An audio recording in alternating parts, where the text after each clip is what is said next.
We see on an island, where a group of hunters face off against several giant monster ants. Their leader gets right up close to one of the ants and says they have to hold them back no matter what, no retreat allowed. But damn, these hunters get overwhelmed real quick. The leader is losing consciousness, and one of the ants is chowing down on his insides. It looks like he's gonna die. But out of nowhere, this dude with crazy strong healing magic saves him just in the nick of time. The leader freaks out because this guy is about to get attacked too, but boom, he gets saved too. And the guy who saved the leader calls on his teammate to finish off the ants. This next guy is a total beast, beating the crap out of those monsters easily. The first group realizes that they were just side characters all along, and these dudes who came to save them are S-rank hunters, the best of the best. They wipe out the red ants easily, but then this even bigger albino ant shows up. The attackers decide to engage the ant, while they leave the wounded leader to the healer. They go all out, using their teamwork to rip off its face and arms. The super powerful warrior uses one of those ripped off arms to obliterate the giant ant. But hold up, there's no time to celebrate because the albino ant army arrives. It turns out the giant ant was just one of many, but these hunters ain't scared, man.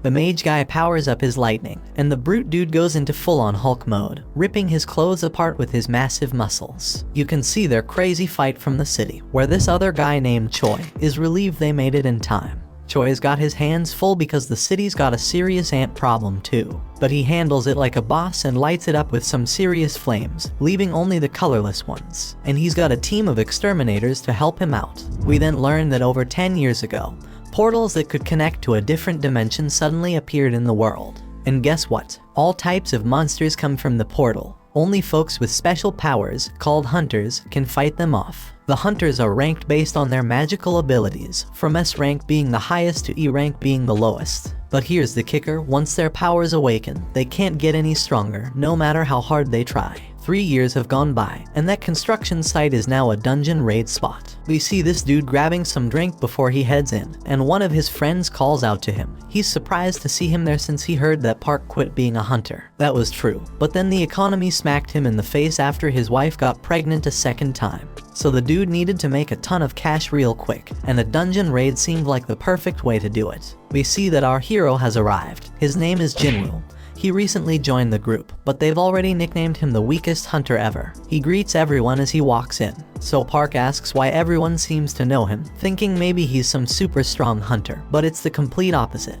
Jinwoo is known as the weakest hunter ever. He managed to get himself injured and ended up in the hospital in an E rank dungeon. They might as well create a new rank just for him, like an F rank, because he's that weak. But here's the thing, his reputation as the weakest works in his favor. If they call him in for a dungeon raid, it means it's probably gonna be a piece of cake. Jinwoo heard every word they said about him, but he couldn't deny it because it was true. He's just that damn weak. This woman named Juhi calls him out, and it turns out Jinwoo knows her from a previous mission they did together. But forget the greetings, she's more concerned about his latest injuries, and asks him what the hell happened this time. They sit down, and Jinwoo explains the embarrassing fact that he got injured in the lowest ranking dungeon. And get this, the team didn't even have a healer with them, because they didn't think any hunter would be dumb enough to injure themselves there. But they didn't take into account Jinwoo Dumbass' existence. Juhi gets pissed on his behalf, but Jinwoo already knows it ain't their fault. It's his damn fault for being so weak in the first place. It's time to enter the dungeon, and they're all about to head in.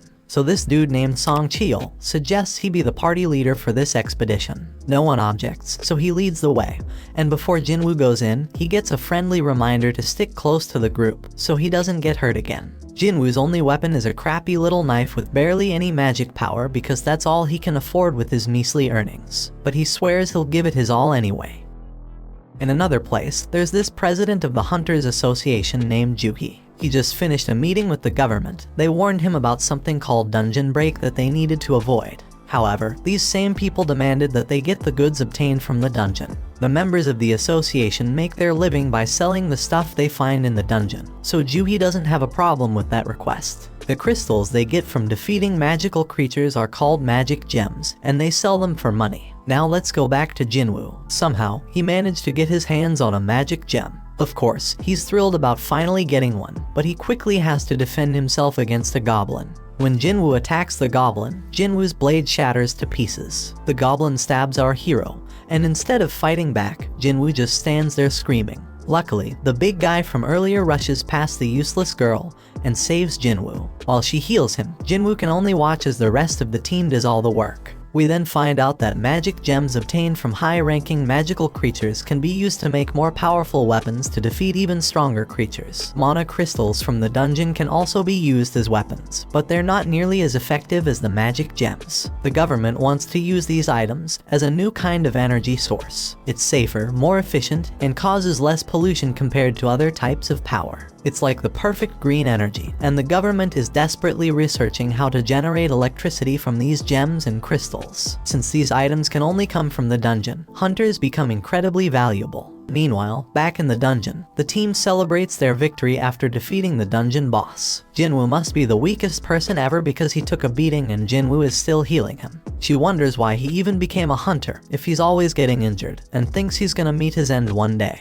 Jinwoo apologizes, but his words don't mean much and she's just worried about him. Everyone gets their share of the spoils from the battle, but there weren't many mana crystals, so they won't make much money. Jinwoo starts to doubt himself and feels disappointed to have only gotten a measly E-rank gem. He starts questioning if it's even worth risking his life for. One guy on the team calls everyone's attention to a huge hole, and they all gather around to figure out what the heck it is. Looks like a cave, but they're in a dungeon, so it's more likely to be a double dungeon. It's rare, but they've heard of it before, and their suspicion is confirmed, because they've already taken down the dungeon boss, yet the place hasn't started closing like a regular dungeon would. It seems like there's more loot to be grabbed deeper inside. Now Song Cheol tries to be the voice of reason and suggests that they follow the normal protocol by informing the association about the double dungeon and following their instructions. But the team ain't down with that idea, because it means giving up all the untapped loot that's probably waiting for them down there. Then this guy Park says it's just an F-rank dungeon, and then he brings up his wife and kid, talking about how he needs to make more money to support them. Song Cheol gets the point they're trying to make,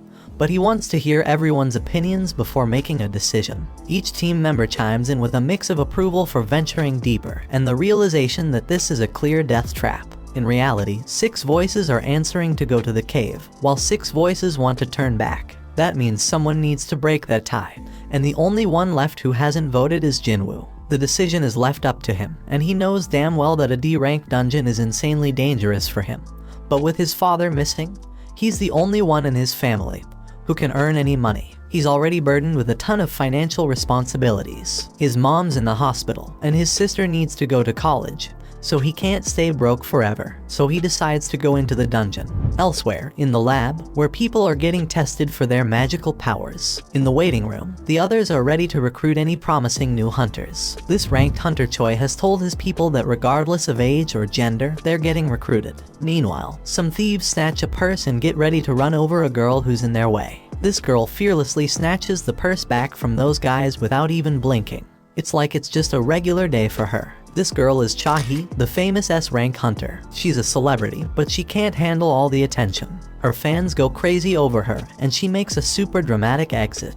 Back in the dungeon, the party has been walking for 40 minutes now, and they haven't found anything valuable yet. And the portal to a dungeon closes after an hour, so they only have another 20 minutes before they're out of time completely. Jinwoo says sorry to Joo-hee for making her come along because of his vote, but she's more pissed about how he doesn't worry more about his own life. If he had been stabbed just a bit higher, he'd be dead. And on top of that, she had a hard time healing his hands and feet. She keeps scolding him, and he realizes that it's only because of the B-rank healer that he can survive. Jinwoo feels sorry, so she suggests that buying her a meal would be a good apology. Our boy is taken aback by her forwardness, but before they can continue their discussion, the team discovers the boss's room. It's unusual to find such massive doors, so something feels off. Kim refuses to leave empty-handed and is determined to enter, with the others joining him. Meanwhile, in the city, a group of hunters are going through an orientation where they watch a video of Gunhee. He explains that the dungeon portal has been around for over 10 years, and there are still many mysteries within. Being a hunter is dangerous, even for the most experienced ones, so they must always be cautious during a raid mission. They can't afford to be arrogant, and the main key to survival is extreme caution. However, this group in the dungeon seems to have completely forgotten those words and is entering a mysterious, dangerous, and unexplored room. These guys act very naturally, as if they're on some amusement park ride, as they've never seen a dungeon like this before. The statues look ancient, and at least 100 years old. Jinwoo is fixated on the biggest one, and Joohee starts feeling uneasy due to the eerie silence. Everyone wonders where the boss is, and Song Chil stares at something that looks like a magic circle on the floor. His attention is drawn to a tablet with ancient writings, containing commandments about worshipping some god. But Song is more concerned about something else. Joohee is certain she saw the giant statue's eyes move as if it was looking right at them. Jinwoo thinks she's just losing her mind, but everyone is shocked when the door suddenly slams shut. One dude on the team, who didn't even want to come in the first place, realizes something's off and tries to bail. But out of nowhere, one of the statues slices off half his body in an instant. Everyone loses their minds, because not only did someone just die, they got taken out so damn fast that nobody stands a chance against that power. Our boy turns his gaze back to the main statue, hoping that it doesn't move as well, but to his horror, it looks back at him. We take a peek into Jinwoo's past. The dude's been through some serious life or death situations. In his first mission, he got separated from his crew and attacked. Another time, he damn near starved to death while trapped in a maze. He's even been injured by some weak magic beast and ended up in the hospital for weeks. Even the lowest ranked, crappiest dungeons pose a real threat to this guy. Most hunters collect gems and sell them to buy better weapons, which they use to take down tougher beasts and earn bigger rewards. But not Jinwoo. He's stuck with a cheap little knife, and if that thing ever breaks during a fight, he's left fighting barehanded. His clothes are all raggedy with holes in them. He constantly gets mocked by others. He is stuck in this dangerous job that barely pays the bills. His only way to survive is by finding clever tricks and studying every little detail around him. Fast forward to the present, Jinwoo senses the danger oozing out of the giant statue, but he can't warn the others in time. That giant shoots out a massive beam from its eyes, causing chaos and destruction. The team is freaked out, unable to wrap their heads around what's going on. Joohee's trembling in fear, and his buddy Jinwoo is wondering how the hell things ended up like this. They're trapped with no way out, and even if Jinwoo gets lucky this time, he knows deep down he's gonna end up dead sooner or later. But our boy wished to catch the One Piece episode before he died. Song Chil tells everyone to stay put because the statue will strike again if they move. Jinwoo is too terrified to move, and Song thanks Jinwoo for his earlier warning, when he shouts for everyone to get down because he saved them all. Song is a seriously tough dude, and Jinwoo is shocked to see that he's missing an arm. Jinwoo needs to stop the bleeding for him because Joohee is freaking out and can't handle the pressure. She's a B rank healer, but her fearfulness limits her to easy raids only. Song has been on plenty of B rank raids himself, so he can tell that this statue isn't a rank, or maybe even an S rank. The tablet had some stuff written about praising God or facing consequences, so Jinwoo figures that this statue must be the god it was talking about. We then find out that 10 years ago, these gates started appearing all over the place, and brought about all sorts of supernatural stuff. One result of this is people awakening special powers called hunters. Their job is to take down monsters in the dungeons, and once a hunter's power awakens, it stays the same. At school, Jinwoo's sister tells some girl about how her brother always ends up getting hurt. This girl can't believe that Jinwoo is a hunter and says she'd be a better hunter than him. Back in the dungeon, Song wants to come up with a plan to escape, but this one man gets impatient. He just signed up with some famous guild and doesn't want to die now. This guy is confident that his insane speed will get him out of there. He does have some crazy speed as he takes off running, but the statue disintegrates him, leaving only his fast feet behind. That makes it clear that this statue could wipe them all out in a heartbeat if it wanted to, and it could do it easily. So why doesn't it? Jinwoo realizes it must have something to do with the first command, which is to worship God. Jinwoo gets up, having come up with an idea, and gets a determined look on his face. Song is worried, but amazed to see that Jinwoo hasn't given up on surviving this mess, judging by the fire in his eyes. Jinwoo locks eyes with the statue and manages to prevent it from attacking at the very last moment. Our boy figures something out and tells everyone to bow down. Jinwoo thinks that if they show some respect to God by keeping their heads low, these freaky statues won't attack. Now everyone else is too damn clueless to come up with a better plan, so they all start bowing down to the statue, scared as hell, hoping this will save their sorry asses. But things get terrifying when the statue makes a terrifying face, moving mutton chop despite all the advice, and gets all pumped up because the statue ain't attacking anymore. And guess what? Everyone follows his dumb lead. But our boy he's say there's more to this crap. Right then, the statue makes a crazy move and stands the hell up. Now the supposed leader turns to Jinwoo, hoping he's got a plan. But damn, our boy doesn't, but for the fact that they can't break the commandments set by the tablet. The second commandment says they gotta praise God, so this brave dude with long hair steps up and starts praying to the damn thing. Everyone thinks it's working as the monster slows down, but Jinwoo knows better and reveals that the dude's words don't apply to this god. But boom, the statue stomps the poor guy, and everyone loses their minds. It's straight up chaos. Some random girl gets crushed, and everyone decides it's best to scatter. Park's thinking about his family, and how he can't leave them fatherless, but he makes the wrong move and gets sliced up by another statue. Meanwhile, Jinwoo's hauling ass with Juhi, racking his brain for a way to praise this messed up god. I mean, this monster's practically the devil, so how the hell do you come up with something to praise about it? But our hero knows he can't just ditch Juhi because everyone around them is dropping like flies. Jinwoo's freaking out, searching for any damn clue. He's checking out everything these statues are holding. Then he gets an idea and tells everyone to head to the statues that are holding instruments. So everyone follows his lead, and it becomes clear that these statues don't attack. Instead, they start playing their damn instruments. But when our boy gets to his statue, it's not playing any music, so he figures it doesn't work with two people. Jinwoo leaves Juhi behind, and that statue starts playing its tune. He hauls ass to find his statue, but damn, he nearly gets crushed. And then someone screams because Jinwoo's landed his sorry ass in front of the wrong goddamn statue. It slams its shield right on top of him, and Juhi goes nuts, screaming for Jinwoo. Our boy is still kicking, but he's in really bad shape, determined as hell not to give up. But damn, that giant's ready to finish him off for good. Jinwoo ain't ready to bite the dust, though even as that massive mofo stomps its foot down our boy. But guess what? Just in the nick of time, a statue starts singing, and we see Jinwoo made it to that statue just in the nick of time. He finally gets what it means to praise God, and the giant statue takes a chill pill and sits its ass down. Jinwoo tells Juhi he's fine, but she's shocked to see his foot ripped off. He tries to assure her he'll be alright, but she ain't having it. She's dead set on healing him, but her own body starts giving up on her. Everybody's in shock seeing how that goddamn raid went straight to hell. Some dude even tells Song that losing his arm was karma for leading them down this messed up path as their leader. Others think that's a bit too harsh, but Song takes full responsibility. But Jinwoo's way smarter than all these fools, because he knows there's no time for fighting because there's still one commandment left.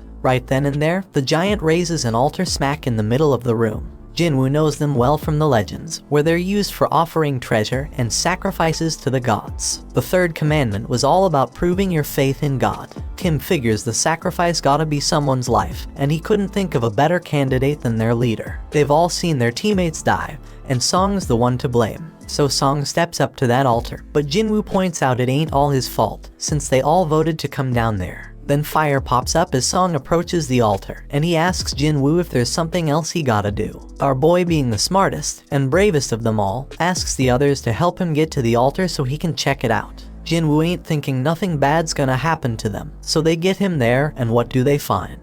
And they find that more flames appear. Song keeps pressing Jinwoo for answers, but he ain't come up with any yet. Song explains the gate's been open for a whole damn week, so the statues are about to start moving again before anyone comes to rescue them. Jinwoo remembers how it takes a full 7 days for a gate to open wide open, and that's called the dungeon break. When that happens, their beasts can cross over to our side. The main goal of these raids is to defeat the dungeon boss and shut the gate down before that time's up. So if they can't beat this boss right now, that damn giant's gonna come barging into our world, and that shit's straight up terrifying. Back in their world, Jinna goes to see Jinwoo's mom, and they start chatting. But damn, their mom is in really bad shape. In the dungeon, Jinwoo tells the scaredy cats of the group to come over to the altar. He predicts that they need a flame for each person. Once they do it, more flames pop up, and the damn door opens wide. They're all freaking out, thinking it might be a trap. And to their surprise, the other statues start moving towards them. Everyone is panicking, but Jinwoo keeps his cool and starts analyzing the situation. This freaking genius is something else. He tells everyone to keep their eyes on the statues because they won't move if we're watching them. Everyone follows his orders, and shockingly it works. Everyone's doing their best to keep their eyes on those terrifying statues, but then this one chick gives in to fear and tries to haul ass toward the door. As soon as she crosses the circle, her flame goes out, but she manages to make it out the damn door. Song Cheol can't figure out what the hell is happening. The door closed a bit, but the girl made it out alright. He thought we were supposed to stay in the circle, so naturally, he turned to Jinwoo for answers. Jinwoo's just as confused, but he starts analyzing everything again. Those blue flames have been burning out over time. One of the fire ones went out when that girl escaped. The first order was to revere, the second was to praise, and the third was to prove our faith. Jinwoo is damn sure that the door must be a trap. This situation is dangerous as hell, and it's messing with our heads, giving us false hope. It makes him wonder if this is some test of our faith in this god. Jinwoo gets thrown to the ground as the next dumbass decides to make a run for it, and the same shit happens. His flame goes out, the door closes a bit more, and he seems to escape. Kim starts thinking about leaving too, but Jinwoo warns everyone not to move. If anyone else leaves, we won't have enough eyes on the statues to keep them from moving. He reminds everyone that as long as we keep our eyes on those statues and stay put, we'll be safe. Jinwoo shows off his deduction skills once again, saying that the blue flames are like a damn timer, and when they're all gone, we can leave. Kim points out that there's also a chance we'll get trapped when the timer runs out. He admits he didn't expect Jinwoo, the weakest member, to achieve this amount of success. They're only alive thanks to him, but Kim's got a family waiting for him, and he doesn't want to die. He just wants to make it home, and can't risk Jinwoo being wrong. Kim says sorry and bolts out the door. Our boy won't have enough eyes to keep tabs on all these damn statues. Those statues start moving again. Jinwoo ain't about to bite the dust here though. Things are worse than ever, but he reminds himself that he's pulled through tough situations before. But damn, things are worse than ever now. But Song Cheol shockingly tells Jinwoo and Juhee to leave. He predicts that as long as one person stays by the altar, the door will stay open. And since Jinwoo and Juhee have some long lives ahead of them, he insists they should be the ones to make a run for it. Song Cheol wants Juhee to look after Jinwoo, but the poor girl's legs give. Things couldn't possibly get any worse, and Song realizes that Juhee must have pushed herself too hard to heal Jinwoo. Things have gone to the dogs, so Jinwoo tells everyone to leave him behind. Juhee needs someone to carry her ass out of there, and Song's the only one with 2 working feet. Juhee thinks she should be the one left behind, but Jinwoo reminds her about that lunch date they had planned. He hands her his gem so she can treat herself to a meal, and promises to get the change when they all make it out of this dungeon. Juhee won't ditch him, but Sung apologizes and knocks her out. They're running out of time. He apologizes to Jinwoo too, and bolts with Juhee to safety. Our boy can at least find comfort in knowing he's the only one who's gotta bite it, and his only regret is not having a better damn life insurance policy. Our hero grabs hold of a sword, dead set on taking one of these statues down with him. He tells them to bring it on. Those statues go full savage mode, ripping into him as he fights tooth and nail to stay alive. Jinwoo thinks about how he has always been the weakest. He's constantly getting mocked for it, but he's always given it his all. These damn statues ain't letting up, they chop off his arm, and Jinwoo screams in pure agony. He's angry because it doesn't have to end this way after he poured his heart and soul into trying to become stronger. But these statues keep inflicting more pain, and thrash him about further. But despite all the setbacks, he can't help but think about how he gave everything he had to make it this far. He's a fighter, even with just a sliver of life left in him. He's got this burning desire to let out a scream of pure anger, but he can't even do that as he is stabbed through the chest. Jinwoo's on the brink of death, but you can feel the rage coursing through his veins. He starts reflecting on how the first few people who ran away were just weaklings. They claimed they couldn't handle it anymore, but deep down, they were just selfish. Those fools were only looking out for themselves, and it's always the most selfish jerks who end up benefiting the most. That thought fuels Jinwoo's rage even further. He's got a family too. All he wants is to make it back home alive, just like those lucky ones before him. The pain is unbearable, and he starts wondering if it's a good thing that he's the only one who has to die. In his battered state, Jinwoo's mind starts wandering, and he realizes what a hypocrite he's been. He's struggling to catch his breath, desperately clinging to life. He doesn't want to die, but the final attack comes crashing down on him, and our boy wishes he could have one more shot. And just when it seems like it's all over, the final blue flame goes out, and this mysterious notification pops up out of nowhere. It turns out he's completed some secret quest called Courage of the Weak. It's offering him the opportunity to become a player. The catch is if he doesn't accept, the player's heart will stop in a fraction of a second, so no choice, and he hits that yes damn button. Right at that moment, Jinwoo wakes up in the damn hospital, and he's straight up shocked to find out that he's still got his damn arm. He remembers getting dismembered and all, but here he is, with his leg intact too. No sign of getting stabbed in the chest either, so he starts thinking, was that all just a crazy dream? And just when he's pondering this, some dude named Woo rolls up and introduces himself as the manager of the Hunter Association surveillance team. And that purple-haired dude, yeah, his name's Kang, but they ain't saying why they are there. They do reveal that Jinwoo was unconscious for 3 straight days. And get this, Joohee and Song ain't dead either. Song lost his arm though, so he might have to peace out as a hunter. Joohee's all sorts of messed up mentally, so she's getting psychiatric care. But it doesn't look too good, bro, so she's probably not gonna continue as a hunter. Only 6 peeps made it out alive from that crazy double dungeon they stumbled upon.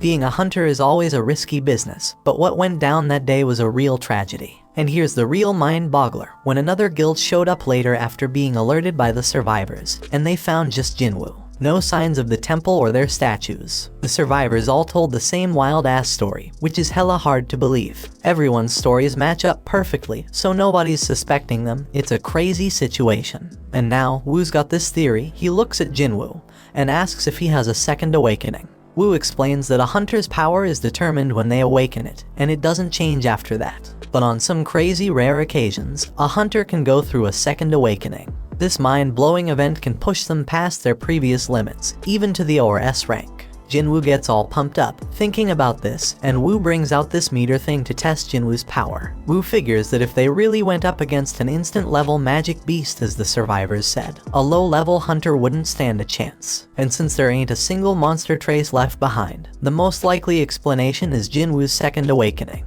Jinwoo's hyped as hell to hear the results of his mana test. But damn, the results ain't looking good. Woo admits they messed up, and they leave. Turns out Jinwoo only scores a lousy 10 on the test. Even E-rankers usually get at least 70. A score of 10 puts Jinwoo in civilian territory. And to top it off, the dungeon just vanished, so they can't even investigate how Jinwoo pulled off survival. Jinwoo's bummed out by the whole damn thing, but he can't help but wonder why those guys didn't ask about the freaking thing floating in the air. He's freaking out, wondering if he's the only one who can see this, and then he realizes it's like a touch screen or something.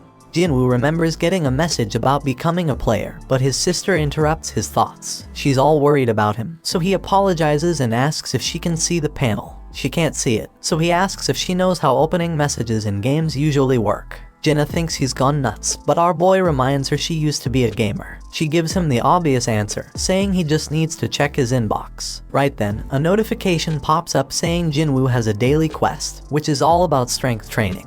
After Jinna leaves, our hero opens up a ton of these panels. They explain that the system is there to help the player get better, and if he doesn't follow it, there's gonna be consequences. They've also sent him some rewards, but Jinwoo has no clue what any of it means. Jinwoo accepts his daily quest, which sets out a bunch of goals like push-ups, sit-ups, squats, and running. But if he fails to complete the quest, he's gonna get penalized. Jinwoo starts wondering if this whole thing's a joke since he's stuck in the hospital and ain't got no energy for any of that crap. Outside, Woo tells the chairman that Jinwoo didn't have a second awakening. The whole incident's still a mystery, so they gonna mark it as a special case and look into it more. Meanwhile, Mr. Choi tells Cha-hee that she gonna be part of a B-rank raid as an instructor. This raid's gonna test and train the recruits, and he can't think of a better instructor than her. Cha-hee doubts her teaching skills, but Mr. Choi tells her to just fight like she always does, and everyone gonna learn from watching her. He goes on to explain that the Hunter Guild is one of the top 5 guilds in the country, but they ain't nothing special on the international stage. Hunters can't level up on their own, but they can improve their collective combat skills. Somewhere else, another gate opens up, and the observers are all like, damn, when are the hunters gonna show up?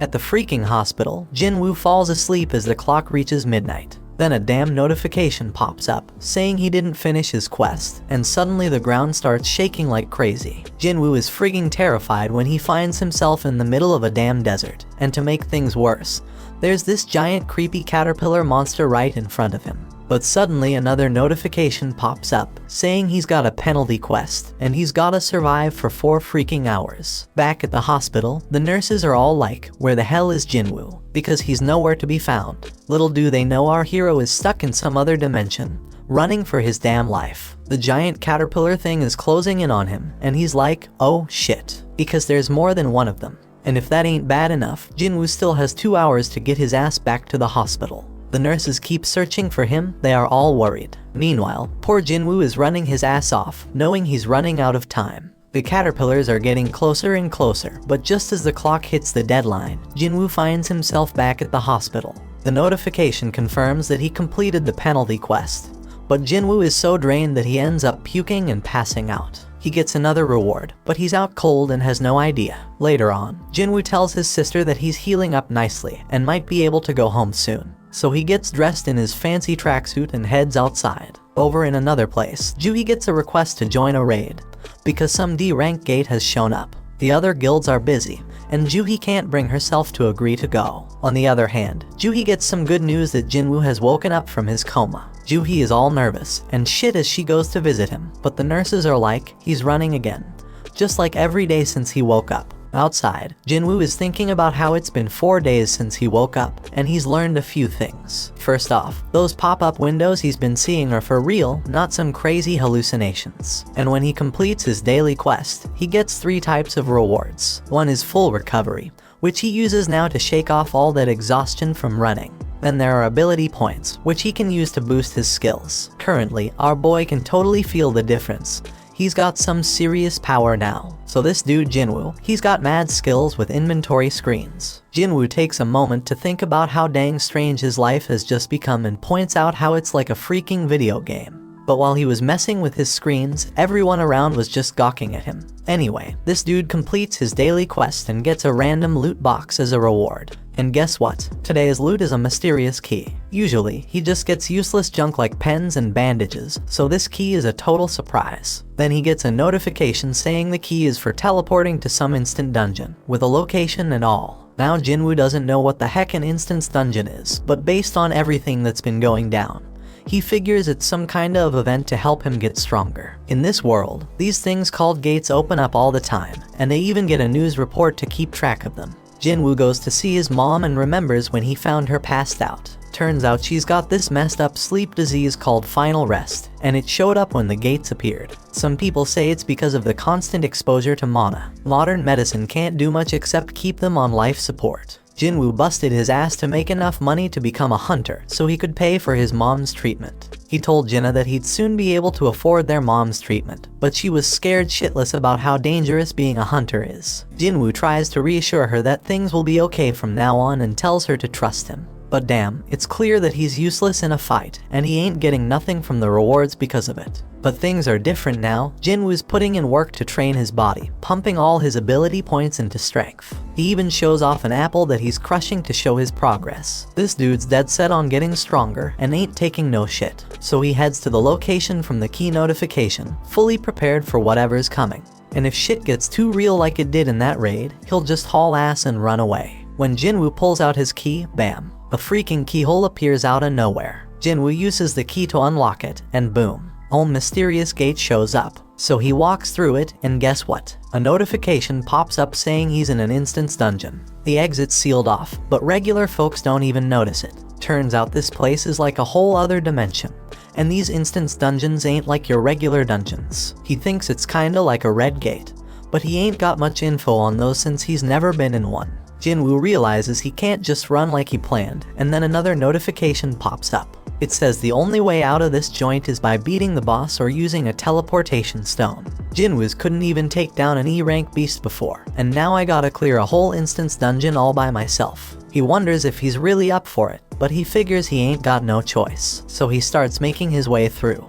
But damn, Jinwoo's confidence starts to fade real quickly. And it ain't without reason, because a bunch of goblins show up right in front of him. Jinwoo gets a flashback of when he got stabbed, and these goblins come at him. These little suckers are relentless, they're swinging and charging like crazy, but Jinwoo's doing a good job dodging and blocking them. But damn, he gets overwhelmed eventually. But you know what? Jinwoo gets pissed off and straight up stabs one of those goblins. He's feeling more confident after that, so he takes out the other two like it's nothing. Jinwoo can tell he's getting stronger, but out of nowhere, this beast shows up. It shatters his freaking dagger like it's made of glass. Jinwoo can sense this monster is way stronger than the goblins. As this creature stares him down, his legs freeze up. He's thinking, what the hell? Am I scared? Because he didn't think he was traumatized from the raid. But his legs keep trembling, and this monster starts its attack. Jinwoo barely dodges it, but it manages to scratch him. He ain't got no healer with him, so if he gets injured again, game over for him.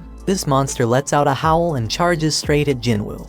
Jinwoo is dodging like a ninja. He can't believe how damn light he feels. The monster tries to come at him again, but Jinwoo ain't taking that crap no more. He's done being a pushover and decides to throw a powerful punch. Damn, he can't believe how much stronger he feels after beefing up his strength. Sure, the monsters still got the upper hand, but Jinwoo ain't giving up without a fight for his damn life. His attacks ain't doing much though, so he's gotta focus on evading the monster's strikes. Now Jinwoo's at a loss for what to do next. He realizes he can't handle this alone, so he bolts because he ain't got no party or healer. All he's got in his bag is water and food, and he wishes he had a weapon with some magical mojo. But then, Jinwoo gets a freaking brilliant idea. He checks his inventory and pulls out a sword at the freaking last moment. And boom, he slices that monster in half with a sword. Jinwoo has no freaking clue how the sword ended up in there, but he remembers Kim saying he dropped 3 million on it. That's a weapon Jinwoo could never afford. But who the hell cares? It's an emergency, so he decides to make the most out of it.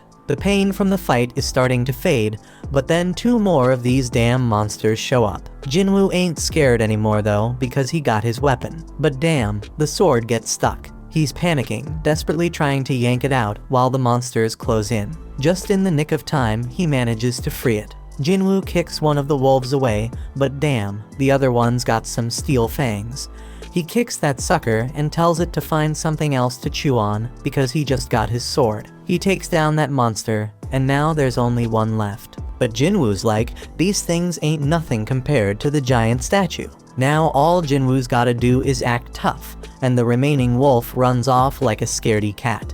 When he finally gets a break, Jinwoo realizes he's reached level 2, something that never happened with his daily quests. He figures it's because this was real combat, and he realizes all his stats go up by 1 when he levels up. So he gets 5 points from real combat, while daily quests only give him 3. Fighting is more efficient, no doubt about it. He ain't sure exactly how much 1 point makes a difference yet, but Jinwoo's certain that strength is the most important stat of them all. He's got it at 32 now, and he feels like he's walking on air. He thinks the higher his base abilities grow, the more points he'll gain. Our boy is more fired up than ever now that he's found a way to get stronger. So he goes to check the beast for essence stones, but damn, he gets items instead. Like in games, Jinwoo figures this dungeon, and the magic beasts inside are different from the ones in gates. And guess what? He's shocked to find out his system has a freaking shop, but his level is too low to buy anything.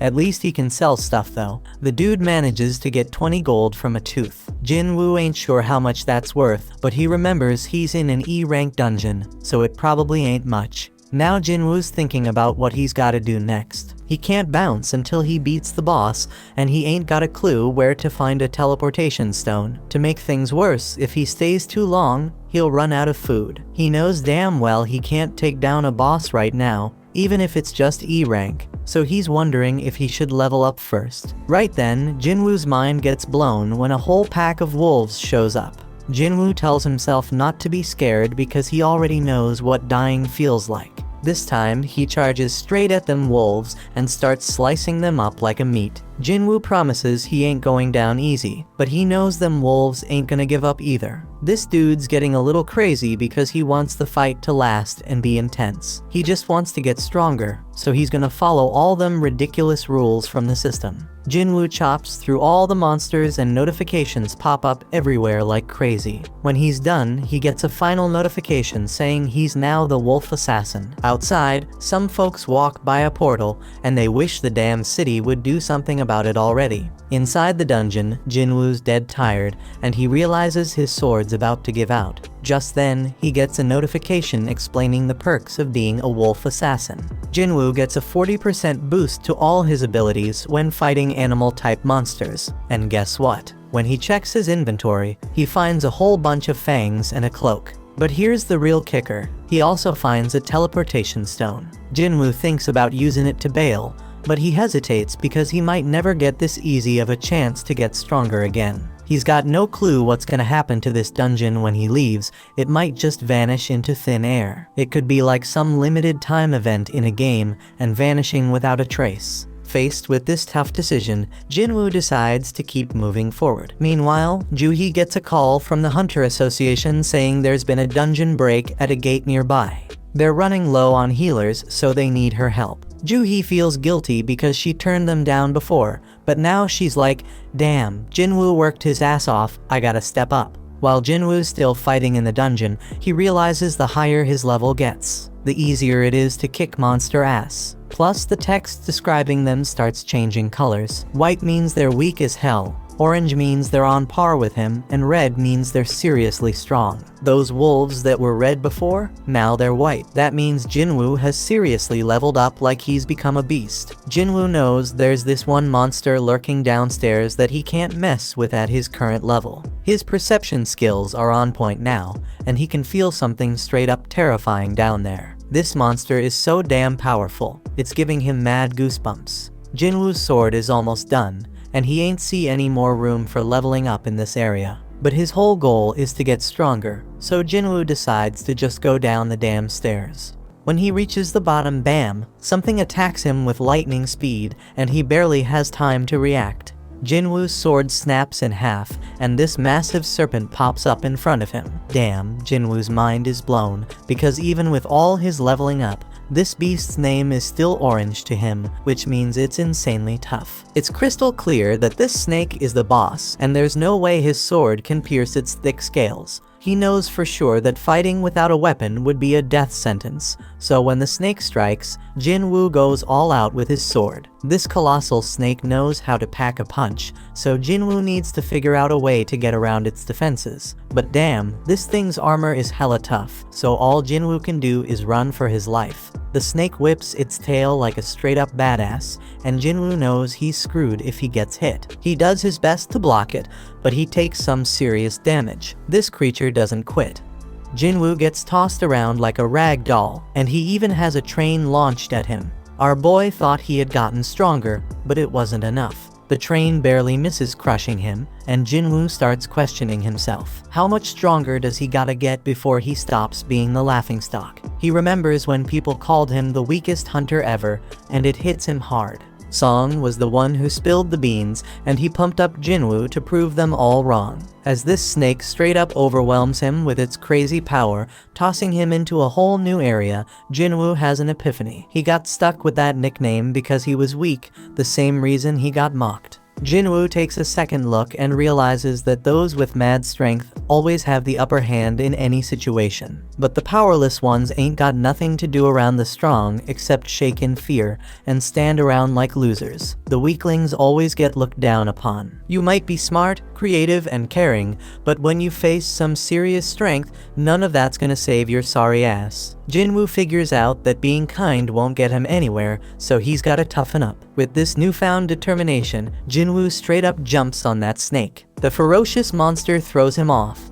but Jinwoo swears to himself that he'll get stronger, and suddenly his body starts glowing. Jinwoo dodges the snake again like a boss and strikes it with his sword, but he's even more determined now. He compares what he's feeling right now to the terror he felt during that raid, and declares that this is gonna be way easier than that day. Jinwoo pulls off this sick move, using his sword to ride the snake again, but then he tosses it aside all shaky, and grabs that beast with his bare hands. Jinwoo admits that he's been laser focused on boosting his strength ever since he got that leveling system. So he decides to rely on that now and starts crushing the snake's tough scales. The snake's trying to shake him off, but it's too damn late because Jinwoo knows he can kill that sucker. Jinwoo straight up demands the snake to die, using his crazy physical strength to defeat it. Then boom, he gets a notification saying he leveled up multiple times, and our hero bursts out laughing. He's like, damn, I really got stronger. We see the aftermath of this epic battle. Another notification explains that he just kicked the Swamp King's ass. He gets this badass dagger made from the serpent's fangs that's twice as powerful as Kim's sword.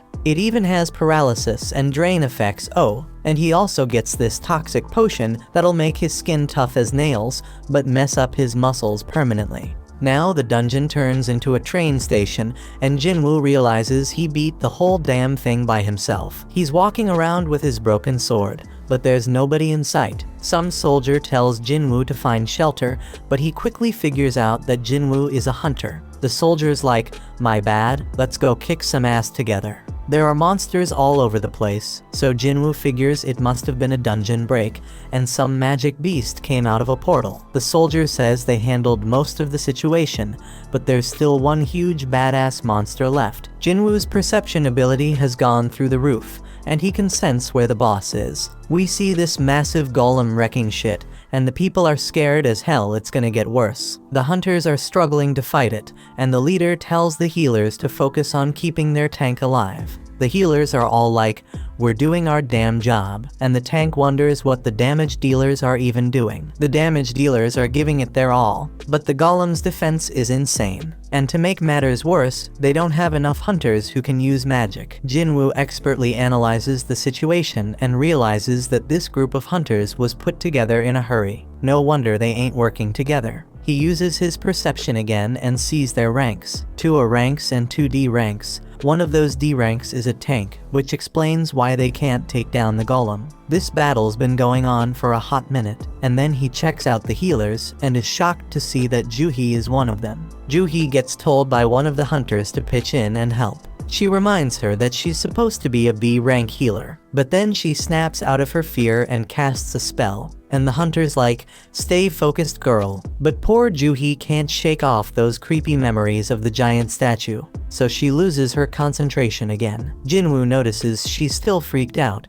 but he doesn't blame her, because he's feeling the same way. Then it hits him that things have actually changed. This golem is a weak-ass D rank boss, way weaker than the one he just fought. The hunters start freaking out because they're losing the battle real quick, and they realize they ain't got a chance without a higher ranked hunter. That's when Jinwoo gears up for an attack and figures out that they can take down the golem if they can just break through its defenses. Jinwoo plans to lend them a hand by using an attack strong enough to pierce through the stone. Jinwoo hurls his busted sword with so much force that it straight up shatters the golem's shield, and the hunters start wailing at it. They barely lay a finger on it and manage to bring it down. They can't believe they actually did it, but the tank guy ain't convinced. He's all like, "None of our attacks were doing squat before. What the hell broke that thing's defense?" He's dead certain it wasn't any of them because they couldn't even scratch the damn thing. Then he spots the sword lying nearby and puts 2 and 2 together. He realized that this sword was the reason, but couldn't believe it.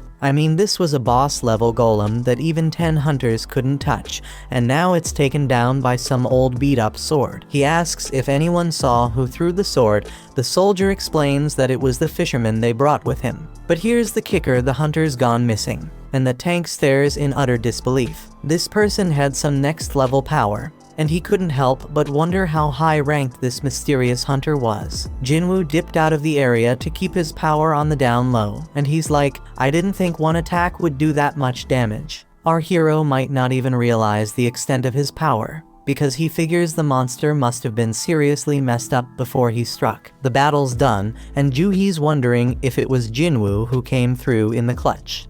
Some time passes, and we see the nurses at the hospital gossiping about Jinwoo's rank. They're all talking about how he looks pretty average, but damn, that dude is seriously ripped. In Jinwoo's room, our boy is grinding hard, hustling through his daily workout routine.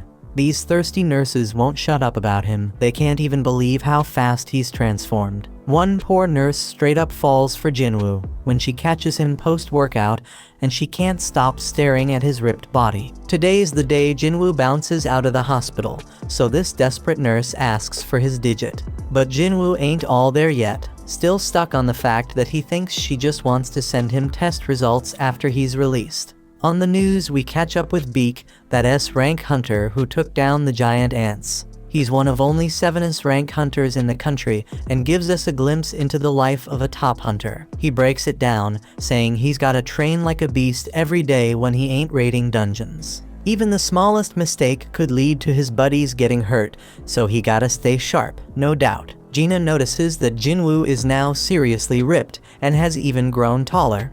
Jinwoo reminds his scatterbrained sister to grab an umbrella for school and sees her off. When he's alone, Jinwoo figures he can hit his run later and wonders if these fresh gains are because of his boosted stats. He figures if he keeps this pace up, he could become a massive bodybuilder. Jinwoo starts thinking about where to allocate the new stats he just got.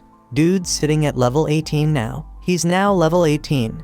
He knows that strength increases his damage, but he also knows it's pointless if he can't land a hit. Besides vitality, perception, and agility, he also got this intellect stat. He figures it's gotta be something to do with magic, but he ain't sure if he needs that. Jinwoo makes up his mind and dumps all his points into strength and perception. Right then, Jinwoo gets a call from his landlord, who's reminding him that he hasn't paid last month's rent. Lucky for our hero, he's gotten way stronger, and taking down goblins is a piece of cake now. That means making cash is easier, but there's one issue. To rake in the big bucks, he gotta tackle higher level gates, but ain't nobody letting an E-rank hunter through those doors. Jinwoo thinks about getting his rank reevaluated, but that's a huge risk. Reawakenings are mad rare, and ain't nobody has ever seen a hunter level up and keep getting stronger as he can. Jinwoo decides to keep his powers under wraps for now until he can defend himself and figure out more about what he can do. Then out of the blue, Jinwoo is shocked by a job listing and bolts off. The dude's hustling with his daily training to score some reward, and he links up with this hunter named Hung. Hung apologizes to Jinwoo because his crew thinks he's the weakest hunter ever, but Jinwoo plays it cool and lies, saying they ain't wrong. Hung explains they're heading into a C-rank dungeon, but they need at least 8 people to enter. They need Jinwoo to meet that quota, even if he's just an E rank, but Jinwoo ain't gonna do any fighting. Hung's like, you won't get no rewards either, but we'll hook you up with 2 million yuan. Our hero peeps the situation and sees they have 4 C rankers and 2 D rankers. Jinwoo agrees to join, and Hung explains that his gig will be to carry supplies. They must not have a healer because they gotta haul med stuff. Hung adds that it's tough for independent parties to snag healers. Jinwoo's a bit worried because this party's full of tanks and damage dealers, but he's like, screw it, I'll sign the contract anyways. A 20-year-old D-rank hunter named Leo was introduced, and Jinwoo figures he must come from a loaded family given his fancy gear. Leo wonders if Jinwoo can handle lugging around all the heavy supplies, but Jinwoo assures him he'll be fine. Leo has no clue that Jinwoo's a beast, and he's tripping if Jinwoo can handle carrying all that heavy crap. Leo starts spouting off about the president overseeing the construction site they're at, blabbering on about how the guy skipped town after swindling 900 billion yuan, leaving everyone astonished. They all roll up to this freaking massive gate and start thinking if it's really just some C-rank dungeon. Leo questions if they'll be alright, so Jinwoo explains that the size of the gate ain't that important. What really matters is the magic power flowing from inside. And that's what the Hunter Association uses to assign ranks. Anything above a B rank, the big guilds take care of, so this C rank joint shouldn't be too much of a challenge. Jinwoo knows all this because he's been a hunter for a while, but he realizes he ain't never actually tackled a C rank dungeon before. They step through the gate and use the light to check things out, but damn, they're shocked to find there ain't no magical creatures in there. Most dungeons are lit up with glowstones, but this one's pitch black. The darkness reminds Jinwoo of the entrance to that temple, so he starts telling Leo about all sorts of stones. There are these essence stones that hunters nab from magic beasts, mana stones that can be mined from dungeons, and glow stones that light up the damn caves. Jinwoo shuts down that chatty kid real quick and spills the beans about some crazy magic beasts lurking in this dungeon. They're keeping a low profile for now, but our boy's got a hunch. He figures these beasts are like bugs and tells everyone. Everyone freaks out when they realize they're stuck in an ant's nest and can hear those monsters getting closer. Jinwoo says the beasts are above them, so the crew starts going all out, attacking like mad. Hung steps up and uses his taunt skill to draw most of the aggro, and Jinwoo is amazed by their badass leader, who's a C rank. Leo wants to join the fight, but their mage holds him back, saying he's got a trick up his sleeve. After a suspenseful countdown, the mage unleashes a wicked blast. Jinwoo analyzes the situation again, and he can see these hunters have some solid teamwork going on. As for Leo, his gear compensates for his lack of skills. They're all holding their own, but Jinwoo's got this nagging feeling that something's off. He quietly destroys one of the ants, and the fight ends shortly after. Hung declares their victory, and everyone grabs their share of the loot, except Jinwoo. Hung gives props to Jinwoo for saving them a ton of trouble by spotting those ants. Jinwoo's like, no, just followed my instincts.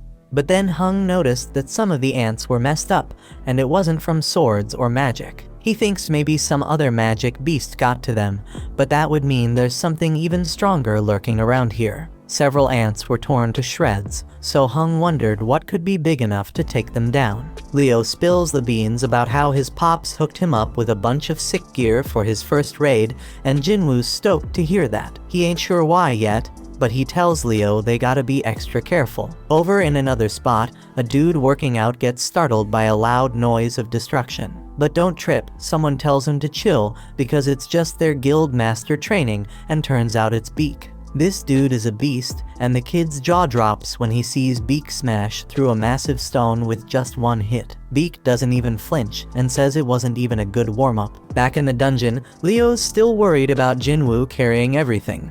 But Jinwoo's like, no man, getting paid to not fight? That's a sweet deal. But deep down, our boy's thinking might be too good to be true. He does some more thinking and realizes this crew is battle-tested, but ain't got no healer. Plus, they needed more members to meet the party quota. The group gets worried because they've covered a ton of ground in the dungeon, but haven't come across a single healthy critter. The dungeon boss gotta be alive though, because the gate would have closed if it wasn't. They stumble upon a bunch of webs and figure out that the boss's lair must be through that tunnel. They go through the tunnel and damn, they find a crazy load of mana crystals. Now these crystals ain't as valuable as essence stones, but we're talking at least 1 billion worth of crystals. One of the hunters even says that Hung's brother would be hella jealous of this find, but they shut him down real quick. Hung's got some hidden motive, they think, because his brother can't always be right.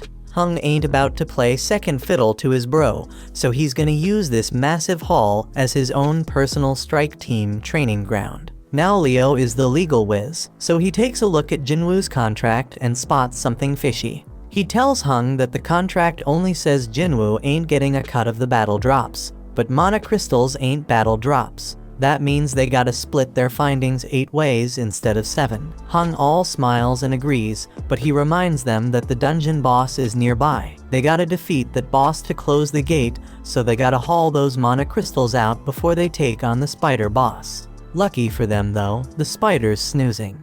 But Hung flips out on one of the hunters because they forgot to bring the transport gear. Hung tells Leo and Jinwoo to chillax while they go fetch the gear, and he assures them that the spider won't wake up unless something pisses it off. Hung points out that they're both newbies to C-rank dungeons and tells them to just trust his decision. He's got some business to discuss with his team, so they're gonna take a break too. As they leave, Jinwoo starts analyzing the situation again. He finds it weird that they ain't got any experienced folks to call in and help them meet their quota. From a good distance, we peep at how wicked Hung is. He straight up orders one of his crew to seal off the boss's chamber.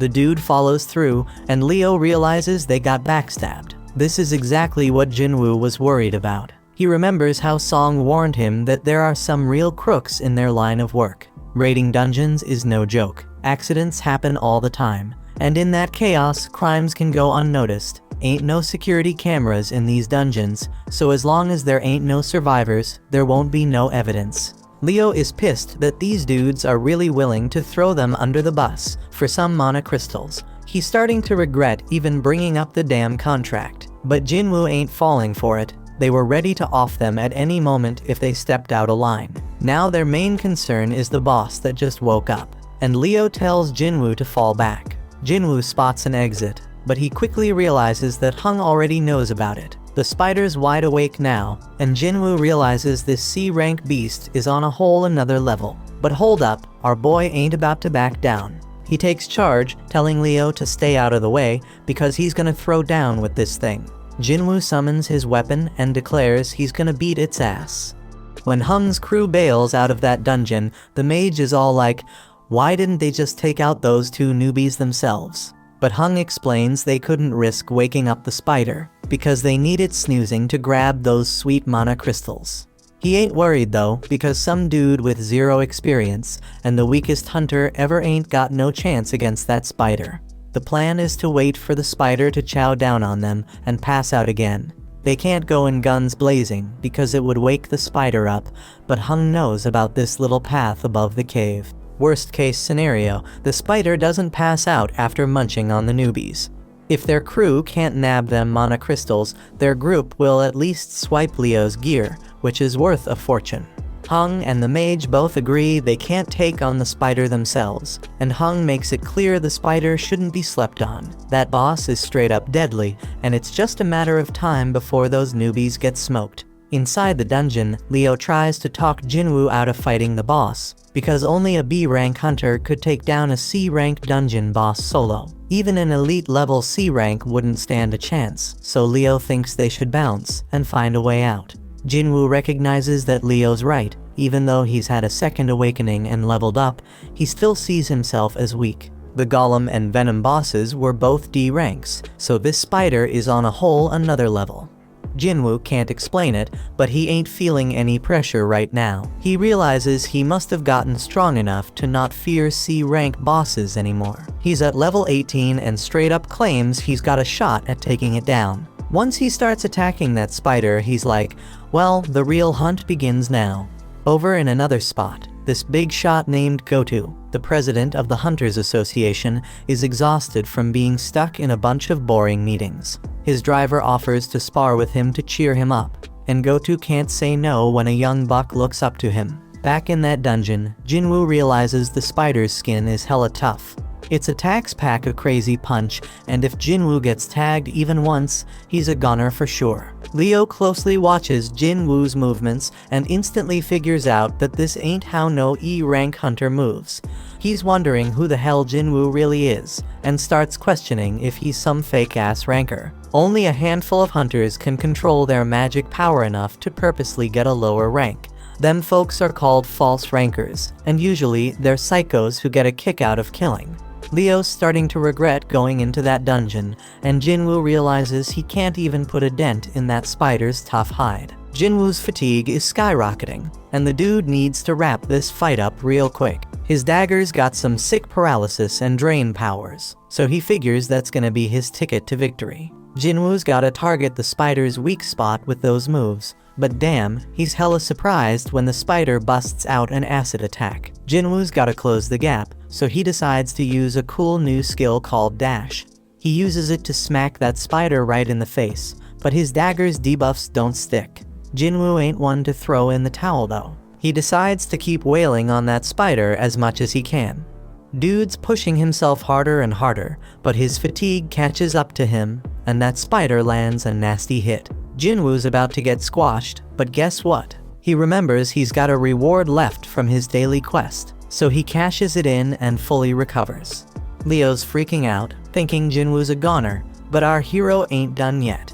He lands another hit, and this time he straight up stabs that spider in the eye, getting those dagger debuffs going.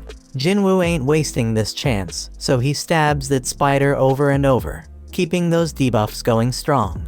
Eventually, that spider just can't take it anymore and goes down for the count. A notification pops up, saying Jinwoo just took down the dungeon boss. Jinwoo knows he got lucky not picking a reward before diving into that dungeon, because he'd be 6 feet under right now for sure. Leo's mind is blown, seeing Jinwoo take down a dungeon boss all by himself. He's more convinced than ever that Jinwoo's some kind of fake ranker. Jinwoo scores a gem from that spider, and Leo rolls up, offering to carry their supplies from now on. Leo straight up idolizes Jinwoo now, telling him to chill and take a break while he handles the mana crystals. Just then, Hung and his crew show up, and they're hella surprised to see the newbies still kicking. In a training room, Gotu straight flexes on Woo, showing off his mad skills by totally overpowering him like it's no biggie.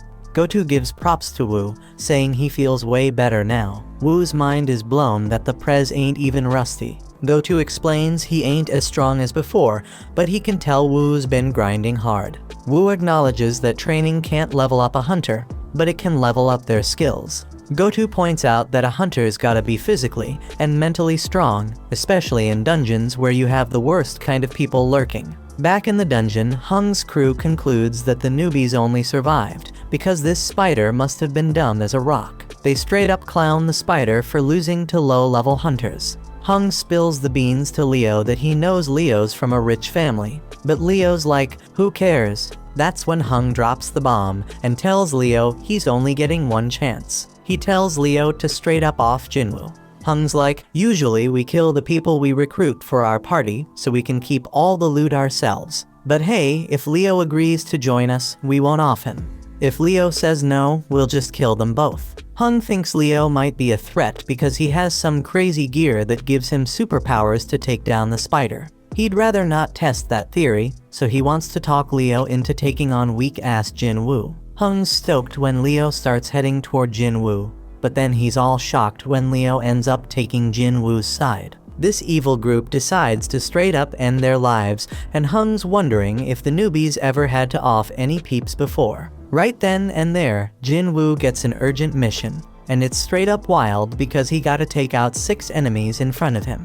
Now the gang decides to go after the weaker one, so the mage attacks Jinwoo. Leo's all worried about his new buddy, and freaked when he sees how messed up Jinwoo is. Meanwhile, one of the group members, Chahi, was told to brag about how amazing she was. They struggled with a rank beast, but she took it down in a flash. These girls feel lucky because they are in 2 of the sickest guilds around. After all, there are all sorts of messed up stories about the other squads, like those strike teams with crazy high death rates. Back in the dungeon, Hung's like, it's game over, Jinwoo's done for.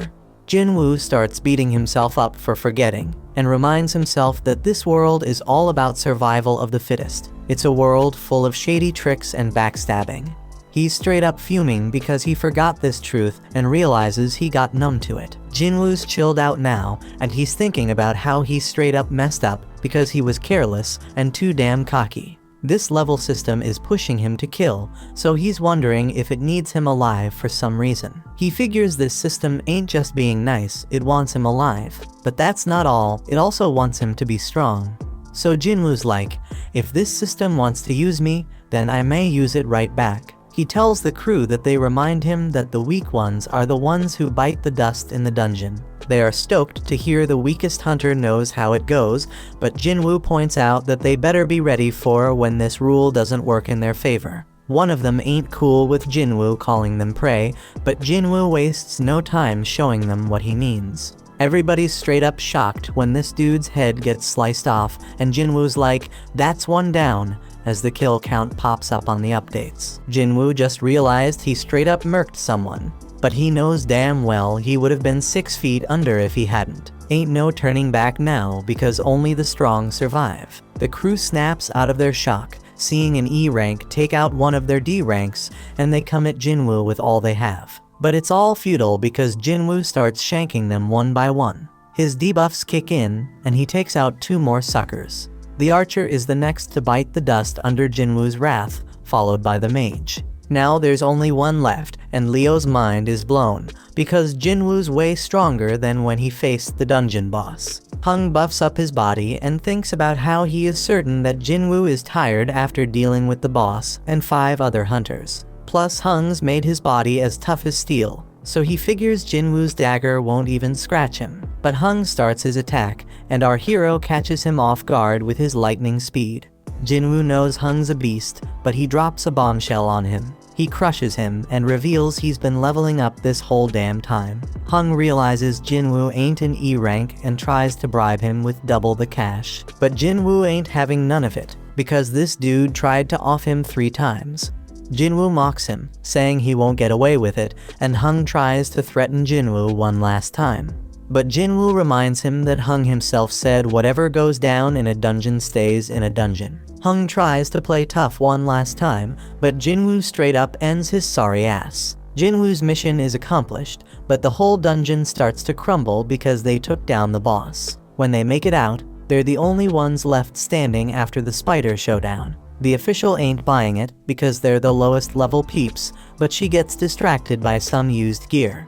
Jinwoo can't believe he's getting rewarded for the bloody mess he just caused, and he realizes he gained a skill that scares the crap out of enemies and cuts their abilities in half. The no-nonsense official concludes that Leo survived because of his gear and assumes Jinwoo, the E-rank scrub, just hid somewhere. Leo gives props to Jinwoo for a job well done, and then it starts raining. Leo wonders if something's up, but the chill Jinwoo explains he's just happy he gave his sister an umbrella. Somewhere else, Woo gets told about this crazy incident where 6 hunters got wiped out. and only 2 of them made it out alive. It's pretty normal for hunters to dip when they're outmatched in dungeons, but he's hella surprised when he hears that these survivors actually took down the dungeon boss before bouncing. Woo straight up interrupts the dude before he can spill more, but then he gets hit with a bombshell. One of the survivors is none other than Jinwoo. Woo knows this shit involves the infamous Hung, which explains why he got dragged into this mess. Jinwoo rolls back home and lets his sister know that he's gonna cover their mom's hospital bills for a while. Gina thinks he must have scored big cash from his last raid, but she's like, hold up, bro, you ain't even injured. She figures he must have had a solid-ass team making it easy to take down the bad guys. Jinwoo admits that it was a piece of cake, not just because he was way stronger than them, but also because he didn't hesitate to finish them off. In the past, he would have looked for an escape route, but the new Jinwoo was ticked off at them for even thinking they had a shot against him. He wonders if leveling up made him bold, but he reminds himself that they were humans, not dungeon monsters. Gina snaps him back to reality, and he remembers why he's getting stronger. It's so he can stay alive and hold it down for his family. So if he had to do what he did in that dungeon again, he would. Just then, some harmful substance gets detected in his body, and he realizes it's from what he's drinking. But Jinwoo keeps sipping, and he notices he ain't getting drunk at all. Then a notification pops up, revealing a reward he got from that double dungeon. It cancels out any toxic or messed up conditions and amps up his regenerative abilities. He was too busy to check his rewards that day, but now it all makes sense why he grew his damn arm back. Shit's getting real, my friends.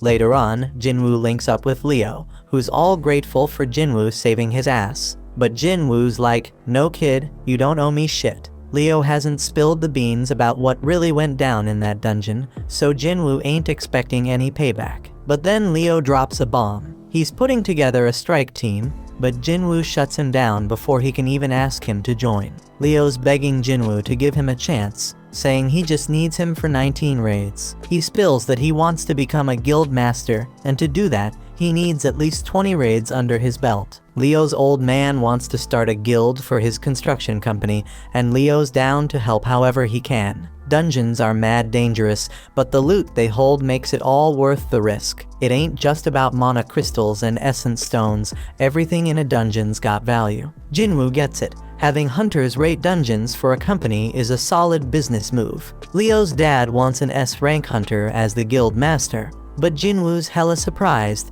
because there are only 7 rank hunters in the whole damn country. And to make it worse, the only S-rank who ain't already in a guild is Min, and that dude's retired. This means Leo's pops must be planning to snatch an S-rank from another guild. But Jinwoo warns him about that shit, because he's just gonna make enemies with the guild he takes them from. It's a risky game, my peeps. Leo switches up his game to convince Jinwoo and straight up tells him he gonna need some backup for their raids, especially if he wants to keep his power under wraps.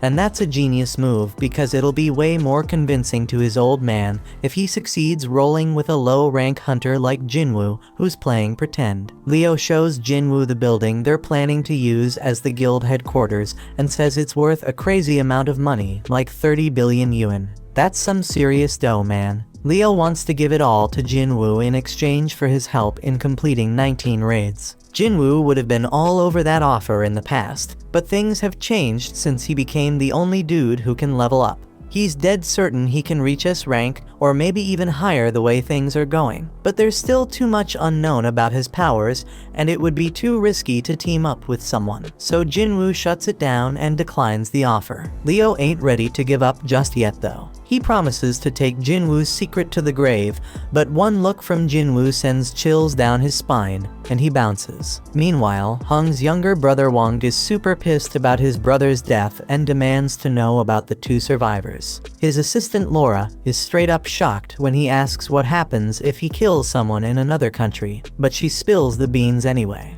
If there's a treaty with that country, he gonna have a trial there, but if not, he getting sent back home to face the law. Wang wants to dip out there pronto, but Laura reminds him he has way too much going on, so he plans to deal with it later. He gives the survivors one more glare and just hopes they stick around long enough for him to take them out. The next day, Jinwoo hits the streets for a jog with his sister. Jinwoo asks her what she'd do if she had a crazy 30 billion yuan, but she can't even imagine what to do with that kind of cash because it's too damn unrealistic. When Jinwoo's flying solo, he notices his system counter keeps ticking even after he hits his goal. Gina catches up to him, but he already made up his mind to test how far that counter goes, so he takes off running again. He figures out it stops at double the goal, and after trying out all the tasks, the daily quest goes undercover. The reward for this gig comes with some straight up random loot boxes, but there's a catch: one's blessed and the other's cursed. Jinwoo ain't playing around, so he decides to roll with the blessed one for the day, and boom, he hits the jackpot. Homeboy scores another key, and it ain't just any key, it's the key to the Demon King's castle, and it is an S-level acquisition.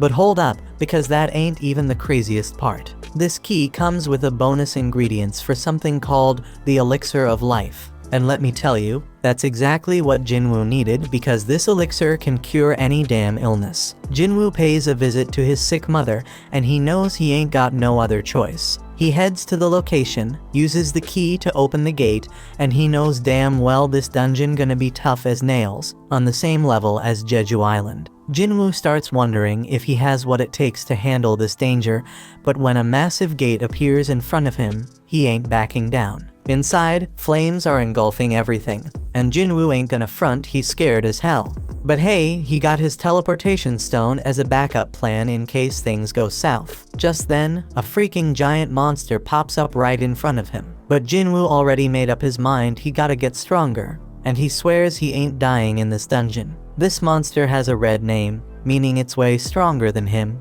but Jinwoo has the advantage of being a wolf assassin. Our boy uses dash to close the distance real quick and starts wailing at the beast. But man, he barely does any damage, even with the bonus effects. Jinwoo tries to activate his murderous intense skill, but the debuff gets cancelled out. Our boy tries to hit the monster with his other debuffs using his dagger, but they get cancelled out too.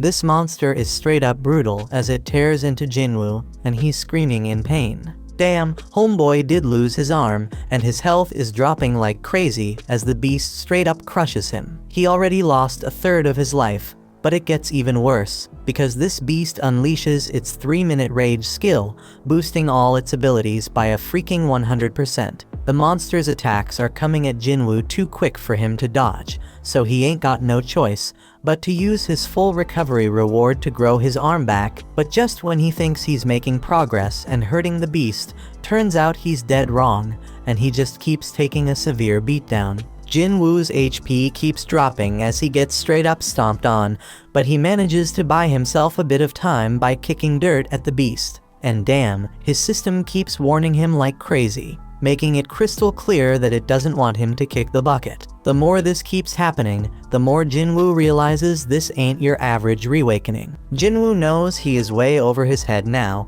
so he decides to bust out the teleportation stone. But out of nowhere, Cerberus shows up and knocks that stone right out of his hand. Jinwoo's in deep trouble now, because he only got a few more hits before he's done for. The dude's brain is working overtime trying to think of a solution, and just when he's about to lose hope, he remembers he got a shop in his system. He quickly buys 3 healing potions, but here's the catch: they only heal 100 health points each. The poison he gonna face from fighting the snake pops right up in front of him, and he realizes he has no other choice but to give it a shot. Jinwoo chugs that poison like a boss, so the system picks it up as a harmful substance and detoxifies it. It's a complete success because Jinwoo's muscles stay intact, and now he takes 20% less physical damage. Cerberus ain't playing around, and it lands a straight devastating attack on Jinwoo. But Jinwoo ain't giving up just yet, man. Homeboy declares he can still move, and guess what?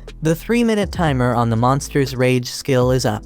The effects wear off, and now the damage Jinwoo inflicted on its eye starts taking its toll on the beast. Jinwoo seizes the opportunity and starts landing multiple attacks, finally making a dent in that sucker.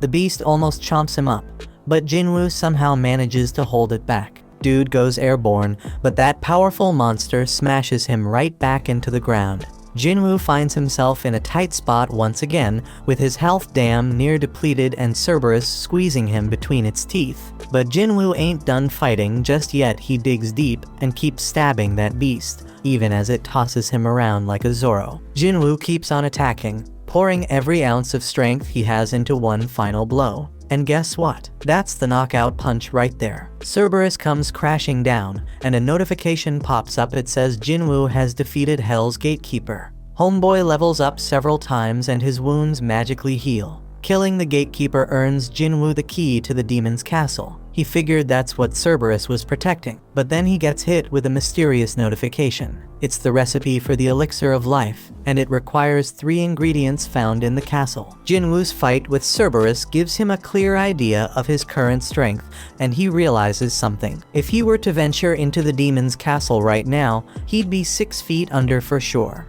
Jinwoo concludes that he can't do it just yet, but he makes a promise he gonna come back real soon. After that, Jinwoo heads over to see his mom and wonders if he can really cure her eternal sleep disease. He ain't got none of the 3 things he needs for the elixir of life, but at least he knows where to find them. But damn, trying to enter the castle at his current level would straight up lead to his death. That's why he's gotta level up and get stronger, no doubt. To help with that, Jinwoo decides to roll with Leo on the 19C rank raids he was talking about earlier. Jinwoo's got one condition though, and Leo's hella shocked when Jinwoo says they gotta do the raids just the 2 of them. No one else. But Leo says what the hell, because rank C gates require at least 8 team members to enter.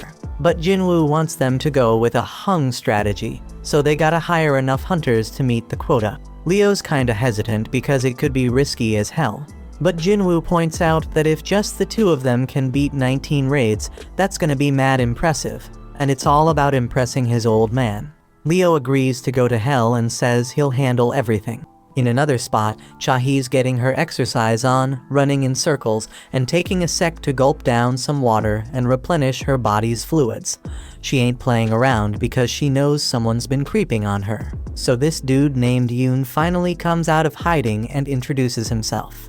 On the other side, Leo's dad tells Leo how shit's gone crazy since the gates showed up 10 years ago. The world's infrastructure can't even function no mo without the resources from them dungeons. Only the hunters can get those crucial resources, so they're hella important, and the Hunters Association keeps an eye on them. They oversee a lot of stuff, including managing the gates, but they are not the ones that benefit the most. The guilds are the ones raking in the dough from the dungeons, scooping up the vast majority of their vital resources.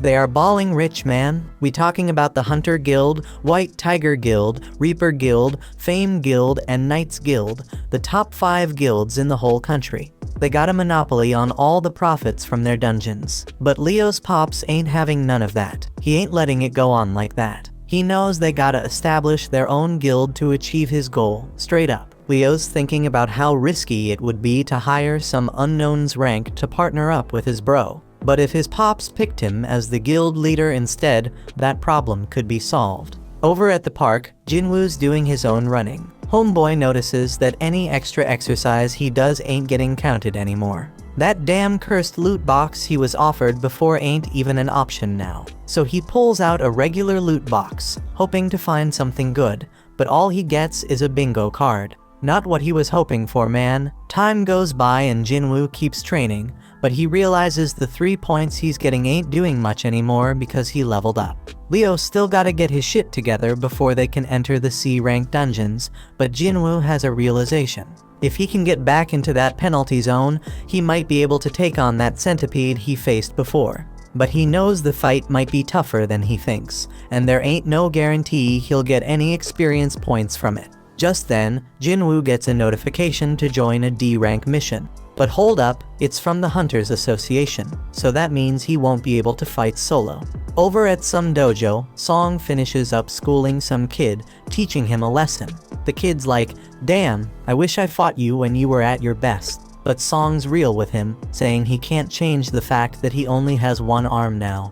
Then Song gets a notification to join a raid, and the kid's like, "Why you ain't retired yet?" Song has some messed up memories, and he's missing a major part of his body, so the kid apologizes for making him feel down. Song explains that his prime years are in the past, but he still wants to contribute to society in his remaining time. Over in another spot, we got this kid playing while her scaredy cat dad Kim watches. He gets the same notification and knows it's his next raid. His wife reminds him that he barely made it out alive from his last one, and she wants him to consider doing something else. But Kim tells her they need the money because their kid's starting school soon. He assures her that it's gonna be all good because the Hunters Association doesn't send low-ranked hunters on dangerous missions, except for that one time. So the whole fam starts professing their love for each other and shit. In another spot, Beak is straight up pissed about having to do some useless interview, and it only makes him angrier when Mr. Choi tries to butter him up. But he chills out when Choi points out that he's the most fit for the job. Turns out Choi called him to his office to let him know that Yujin Construction is starting its own guild. But Beak already knows all that, so he demands Choi tell him what he's really there for. In Juhee's room, her mom straight up tells her to give up on being a hunter. Juhee's a B-rank hunter, but her mom still thinks she'll just get in everyone's way. She wants Juhee to come home, but that just sets Juhee off. She declares that her mom needs to stop Trina control her life. Juhee says she can make her own decisions and proves it by hanging up on her. Juhee admits she might be in the way, but she still wants to try and get better, and right then, she also gets the notification about the D-rank raid.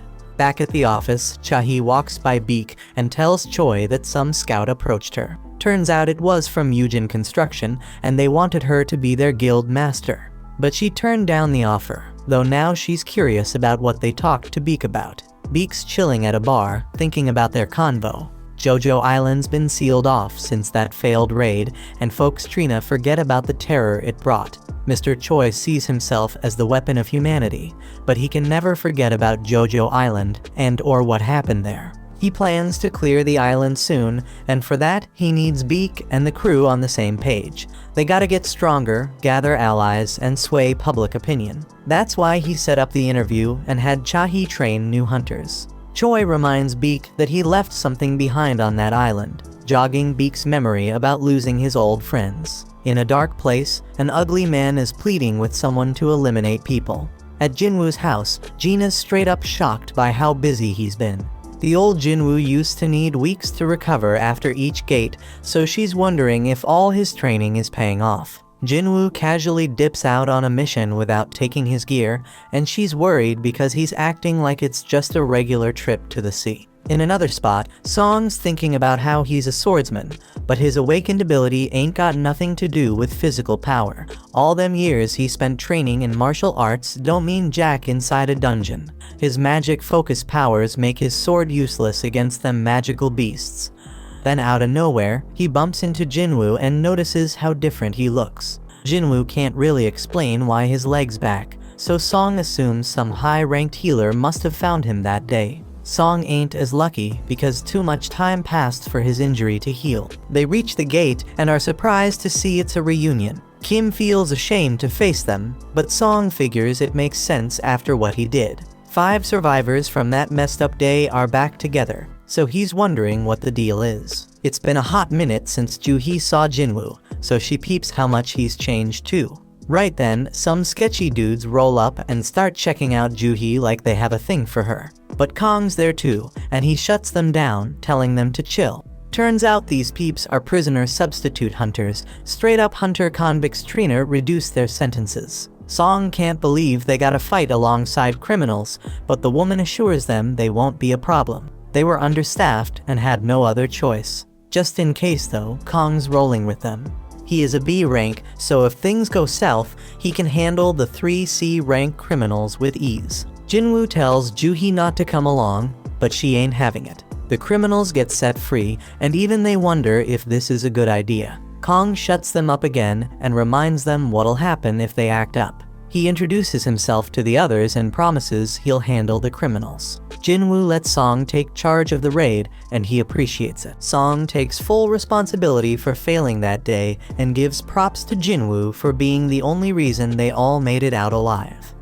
He thanks Jinwoo on behalf of all the survivors, but Jinwoo doesn't need it. Kim ain't got no objections to Song leading them, and Kong's staring at Jinwoo for some reason. Everyone gets ready to enter the gate, and Song declares the raid officially started. Inside the dungeon, the prisoners straight up handle those goblins like monster. Song Chul wonders who the real beasts are and shows off his own power. They eventually wipe out the whole group of goblins, and Song's impressed with how much stronger Jinwoo's become. Even Juhee notices that Jinwoo ain't been hurt yet, and she hopes nobody ends up needing her healing skills. Song's still amazed because Jinwoo's aura is on a whole different level. Kong leads them forward, but they come across a fork in the path. The dungeon's been easier than they thought, so they figure it's cool to split up. It's gonna be riskier, but they'll clear the dungeon faster. Jinwoo can sense the boss is down the left path, but he keeps it to himself. Because he ain't been leveling up much from those weak-ass goblins, Jinwoo suggests his group take the left path. They split up, but Kong's giving Jinwoo some weird-ass look. Kim's group members are a bunch of cowards, and Kim decides they gotta apologize to Jinwoo for ditching him on their first raid. They know he probably won't accept the apology, but Kim's determined to try because he wants to keep being a hunter. Down the other path, the prisoners straight up wipe out another group of goblins with ease. Kong, being all weird, asks if they could do the same against humans, but they make it clear it wouldn't make a damn difference.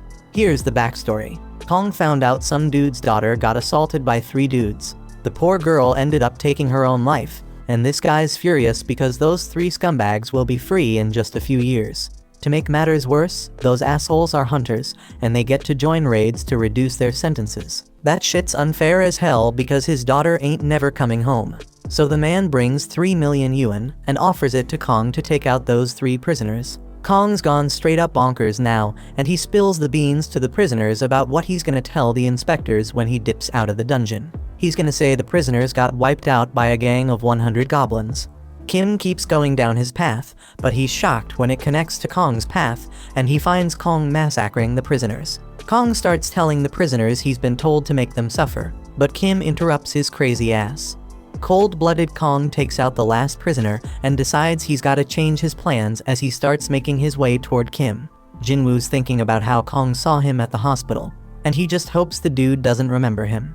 Just then, they hear screams, and they rush over to find the dead prisoners. Turns out Kang got eliminated too, and Jinwoo's shocked when he sees Kim in bad shape. Juhee works her healing magic on him, but Song can tell this ain't the doings of no magical beast. The weapon used was too damn sharp, and whoever used it purposely avoided finishing him off multiple times. Kim's given up on surviving, but Jinwoo reminds him he's got a family.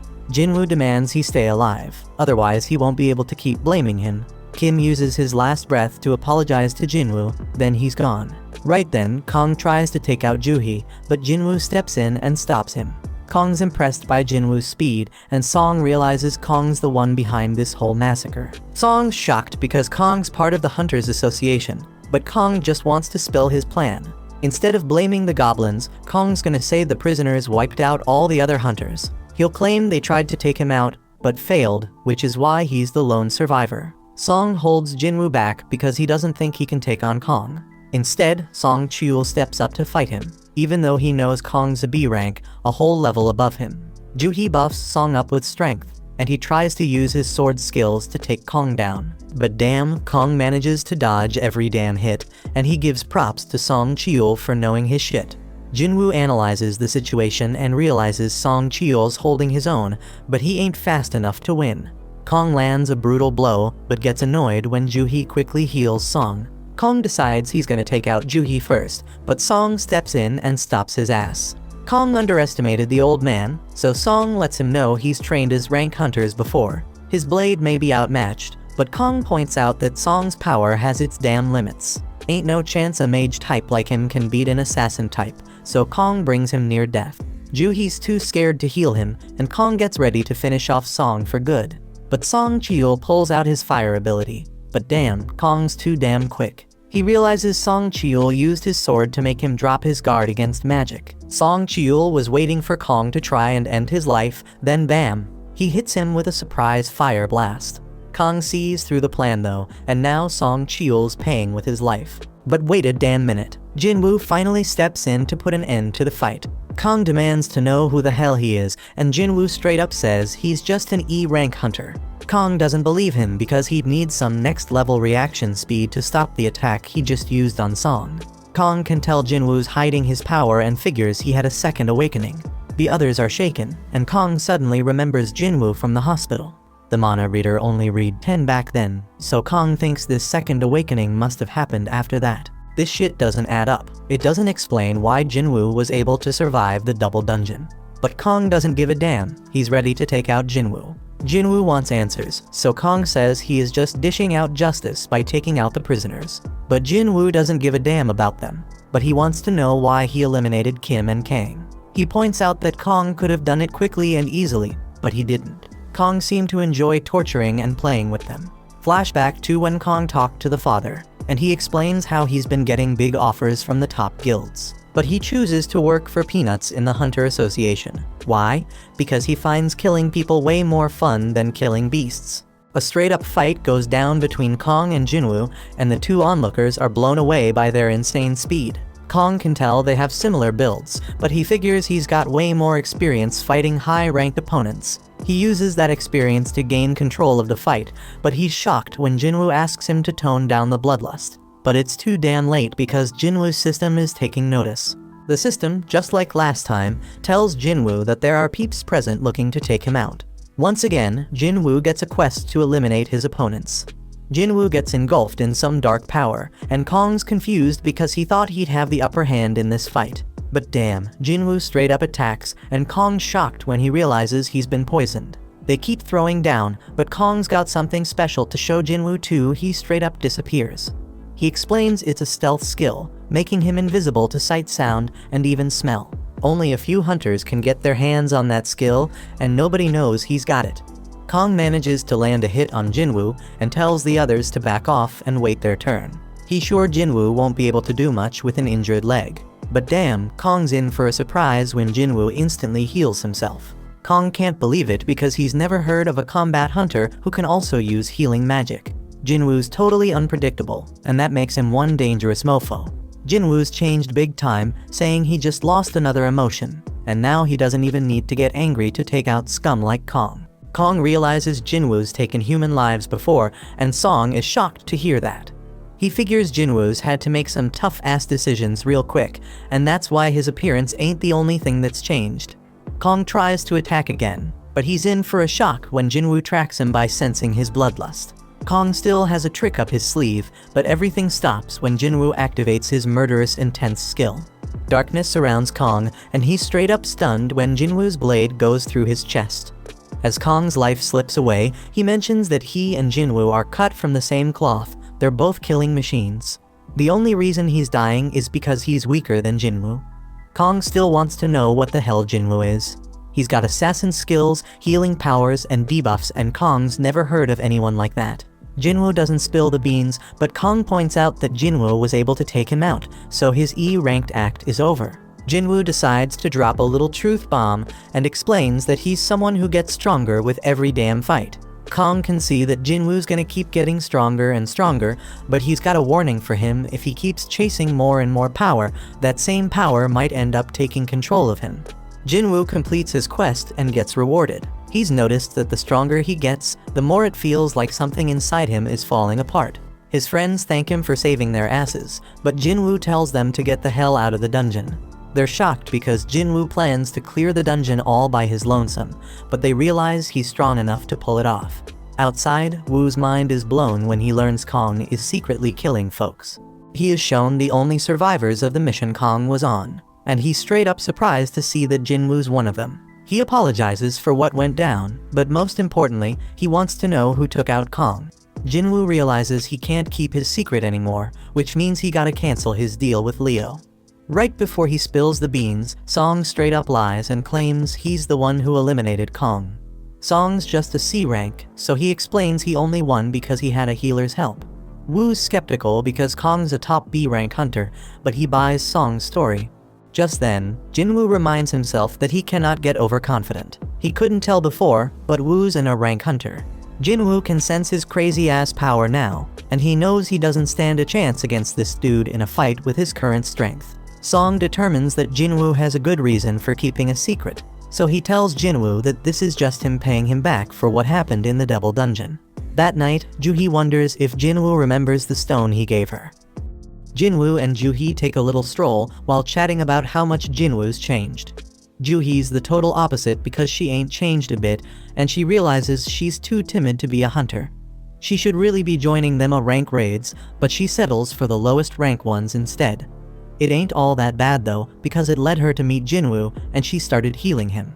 The dude was always getting himself hurt, but she'll never forget how his eyes always had that determined look. Juhee gives back the crystal he gave her and spills that she's gonna retire. She's heading back to live with her folks, but they agree to hang out if they ever cross paths again. A look back shows that Woo was very skeptical of Jinwoo. He didn't believe some E rank like him could take down B rank Kong. Jinwoo was already found to not have had a reawakening, so we just let him be. But Woo did give him a warning though. Hun's brother Dongsu heard that Jinwoo and Leo were the only ones who survived after his brother got wiped out, so he might be coming after them. This shit's damn shocking because Dongsu's an S rank hunter. Dongsu probably doesn't give a damn about the facts, and is just pissed that Jinwoo made it while his brother didn't. Unfortunately for Jinwoo, the law can't do shit against S rank hunters, and they can bring either miracles or disasters. One of these monsters is after Jinwoo, so Woo suggests he gather his family and dip out of the country. But Jinwoo just sees this as another reason to get stronger, because if he doesn't, he ain't gonna survive. Jinwoo rolls up to meet Leo, but he's hella confused by what he sees. Leo explains that this is their strike team. He focused on finding people who have the skills to be hunters, but can't work for various reasons and are struggling to make ends meet. Jinwoo points out that he hired a high schooler, but she claps back saying she's a qualified hunter just like the rest. She does get a bit down when Jinwoo figures out she's an E rank with no raiding experience. But it doesn't really matter because Jinwoo lets them all know they'll be waiting outside while he and Leo handle everything. They're all getting paid 3 million yuan each, which is a sweet deal because they ain't gotta do shit. The only catch is they can't blab about it to anyone, or they gotta pay back 10 times what they got. Jinwoo got a stealth rune for taking down Kong, and he used it to learn stealth skills. Leo's all set to go, and Jinwoo's shocked to see he's rocking even more crazy expensive armor. Jinwoo straight up schools Leo on how dumb it is to rock that armor and demands he ditch it. But Jinwoo lets him keep the helmet at least, and they step into the portal. The other hunters think they're straight up insane for hitting up a C rank dungeon on their own, but they don't give a damn because the contract's already sealed. Jinwoo's sis wonders where her friend Songyi is, and turns out she's the high schooler on Jinwoo's strike team. The hunters chat about how a full strike team would take a solid 2 hours to finish this raid, so when they see Leo pop out of the portal, they assume they just bailed. But they're in for a shock because the damn gate closes right after they step out, meaning they cleared the dungeon. The hunters can't believe their eyes, but Jinwoo tells them to hustle because he's ready for another portal. Their goal is to hit up 3 raids in a single day, but the hunters are still dumbfounded they even finished one. In another raid, Jinwoo straight up wrecks a bunch of goblins, while Leo wraps up the mining. Jinwoo mops up the goblins and levels up. The next raid's a success too, and Jinwoo levels up even more. Days go by, and the two keep clearing dungeons on their own. They start facing tougher and tougher monsters, but Leo can see Jinwoo's getting hella stronger too. Jinwoo's stealth skill is hella handy, and his dash skill levels up. He gains a couple more skills and finds out they're straight up powerful when he uses them on a wolf. Jinwoo's got a bunch of new skills now, but his mana ain't enough to use them for long. He chugs a potion for that and decides he's gonna focus on boosting his intellectual abilities moving forward. He also decides against heading back to the demon castle right now, because he considers himself somewhere between a B rank and a rank hunter. Just then, the system reveals that he has reached the required level for a job change quest. Somewhere else, the boss of another guild named On gets word that there's a strike team splurging double the market rate to snag some C-rank gates. Their leader's this rich kid Leo, but their team seems like a random mix. On recognizes the name Jinwoo from the double dungeon incident, and he gets this feeling that something interesting is going down. Meanwhile, Jinwoo and Leo come out another portal victorious. Jinwoo wonders if Song has some eye problem, but she says it's nothing. Back with On, his assistant is straight up shocked when he hears On thinking that Jinwoo's had a reawakening. Jinwoo managed to survive 3 major disasters, and every time, there was a damn high body count, but he always made it out alive. Reawakening's the only explanation, so On heads out to scout this promising rookie. On rolls up at Jinwoo's portal, but he's hella shocked because it looks like they're having some sort of picnic.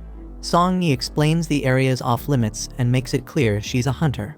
She admits she's part of the strike team, and On's mind is blown when he realizes Jinwoo straight up left the whole crew behind to enter the dungeon solo. On thinks Jinwoo could be his biggest discovery yet, but he surprisingly just leaves. The dudes step out the gate, and Jinwoo spills to Leo that he's swamped tomorrow and can't make it for any raids, so they hold off on a few. Then we get a glimpse of this super weird scene, and Mr. Choi wakes up from that nightmare. He peeps at some paperwork and figures out it's almost time for the recon mission on Jojo Island. Jinwoo wraps up his day of raiding, and On introduces himself as the manager of the White Tigers Guild. The White Tigers Guild is one of the top guilds in the country, always hunting for new talent. On thankfully gets right to the point and offers to pay Jinwoo double what Eugen Construction is paying him if he joins his guild. On's hella confident Jinwoo's in E rank and can't turn down that offer. But he's in for a surprise when Jinwoo wants to know the worth of the White Tigers Guild headquarters. It's worth a cool 50 billion, so the dude's mind is blown when Jinwoo reveals that a construction company's hooking him up with a building worth 30 billion. Jinwoo backs up his claim with evidence, but On reveals that he isn't qualified to offer them their 50 billion building. Jinwoo loses interest and bounces, but he's curious how On got wind of him. Jinwoo puts fear in this dude, making sure he ain't snooping around, and then vanishes. On realizes that Jinwoo used stealth to cut him, and he's hella shocked when he considers Jinwoo's reawakening with that stealth ability. Jinwoo tells him not to turn around, so On explains he's just digging into who's buying up all the gates. Jinwoo demands to know who else knows about him, and On spills it's just him and one of his peeps.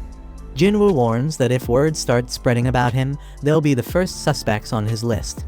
On agrees to keep everything on the down low, so Jinwoo reveals himself again. Jinwoo gotta keep snatching the gates for a while, but that's causing problems for the guild because they need to train new recruits. Jinwoo agrees to let them cop 3 gates from him, but On's straight up shocked when Jinwoo tells him they gotta cough up 300 million yuan for each. The dude begs Jinwoo to drop it to 200 million, and Jinwoo surprisingly agrees.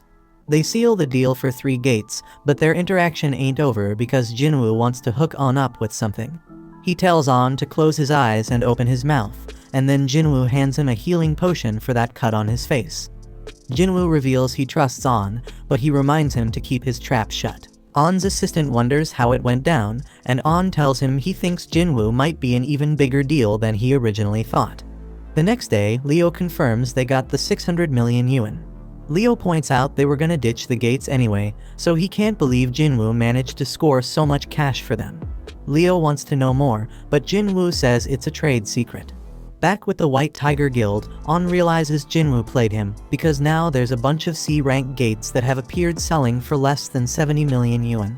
Jinwoo sends him a message informing him that they are now on an equal footing after spying on him. On realizes Jinwoo ain't someone to mess with, but he's glad he got his contact info. Elsewhere, we see Jinwoo heading out on a road trip to find out what this job change quest is all about. Jinwoo arrives in some forest far away from civilization because he has no clue what to expect from the job change quest. He already tackled 2 dungeons with keys, but those were mandatory quests, like the penalty and emergency ones. But this job quest? It's optional, and they even gave him time to decide. Jinwoo figures it's a major event that's gonna level him up by getting skills perfect for his job, so he decides to accept, and the gate opens. Jinwoo just remembers he ain't done his daily quest yet, but he'll get to it later. He declares that the real game begins right now, and steps into the gate. Meanwhile, Leo's having a meal with his father, and his bro shows up too.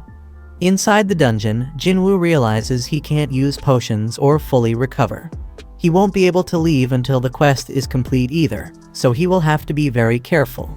Suddenly, he hears something coming his way, and he gets ready for action. Turns out it's an armor-type beast, and Jinwoo wastes no time attacking it. But damn, his attack does nothing, and he was caught off guard by the monster's power. Jinwoo tries another hit, but it's still useless. He dodges a bunch of attacks and declares that he's faced stronger creatures with even tougher defenses. Jinwoo then uses his bare hands and tears the monster apart. Jinwoo ain't too thrilled because he basically wasted one use of his fatal strike skill. But he can't stay mad for long because he has some company. Meanwhile, Leo's dad wonders how Jisung's guild establishment efforts are going. He heard that all the S-rank hunters he reached out to turned him down. That's true, but Jisung explains he's talking to hunters from other countries. Leo realizes that this will be more competition for him, and he is shocked when Jisung reveals that he knows he has been working on something in secret. Jisung warns Leo not to get in his way because he knows what's up. Leo stays quiet, but he's certain Jisung wouldn't be talking like that if he knew how powerful his partner is. Back in the dungeon, Jinwoo straight up wrecking them monsters. He knows he's gonna need a rest soon, but he senses something and takes out another monster. He can't believe it was using stealth, and to top it off, a mage with light magic shows up. It's all kinda strange because Jinwoo feels like he's reliving his old battles with the first monster's armor and these monsters' skills. The quest turned out way tougher than he expected, but he ain't one to back down. He analyzes the situation on the go, and figures out what it takes to beat each enemy. The armored one needs serious strength to take damage, the stealthy one needs mad perception to be detected, and the mage gotta be countered with intellect. But Jinwoo ain't boosted that stat much. His fatigue's building up fast, so he knows he gotta end this fight soon. Elsewhere, Mr. Choi meets up with the other hunters because they are ready to head to Jojo Island. Back in the dungeon, Jinwoo manages to take down the monsters. He finds a chest plate as his reward and realizes he ain't done much with gear yet. He puts it on and's glad to see it can go invisible, and don't mess with his movement. Jinwoo's level has gone up, and he also has plenty of golden items. His fatigue has recovered as well, so he continues through the dungeon. Jinwoo opens the giant door, and the gust of wind that comes out of it gives him the chills. Inside is some kind of throne room, and he is shocked by what awaits him. The sound he hears and the presence he feels make his whole body remember something. The pressure he's feeling is on the same level as that double dungeon craziness. Jinwoo can't believe it because all that intensity coming from just one opponent. This enemy, a knight commander called Igris, got his name in red, and Jinwoo knows this dude ain't like any enemy he ever faced. Igris instantly attacks with intense speed, and Jinwoo is shocked to see that this guy chops through pillars like they are tiny tree branches. This monster overpowered Jinwoo quickly with his next hit, and Jinwoo had no chance of keeping up. He getting tossed around like a rag doll, and Jinwoo can't believe what a freaking monster this guy is. Jinwoo shows his insane speed as he throws a barrage of attacks, but his blade does nothing against the knight's armor. Jinwoo is barely able to block one attack, but he gets thrown back. He realizes they matched in speed, but Igris way more powerful than him. This dude was hella dangerous, and Jinwoo wondered if he got any shot at beating him. Jinwoo ain't too sure he can win without a weapon, but he only has one idea to deal some damage through Iggy's armor. He puts away his dagger, and to his surprise, the knight tosses his weapons aside too.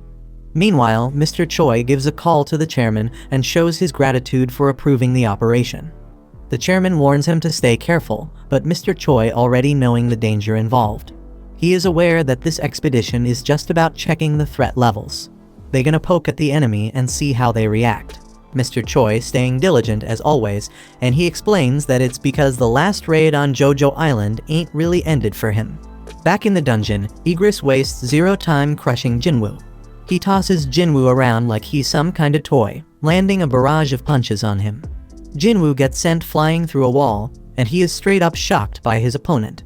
He blocked all them punches, but still feels like he lost 500 HP. Jinwoo is glad he rocked that armor because he'd be 6 feet under if he hadn't. He gotta admit he can't overpower this dude, so he decides to amp up his speed instead. Jinwoo flies around him and manages to finally push him back.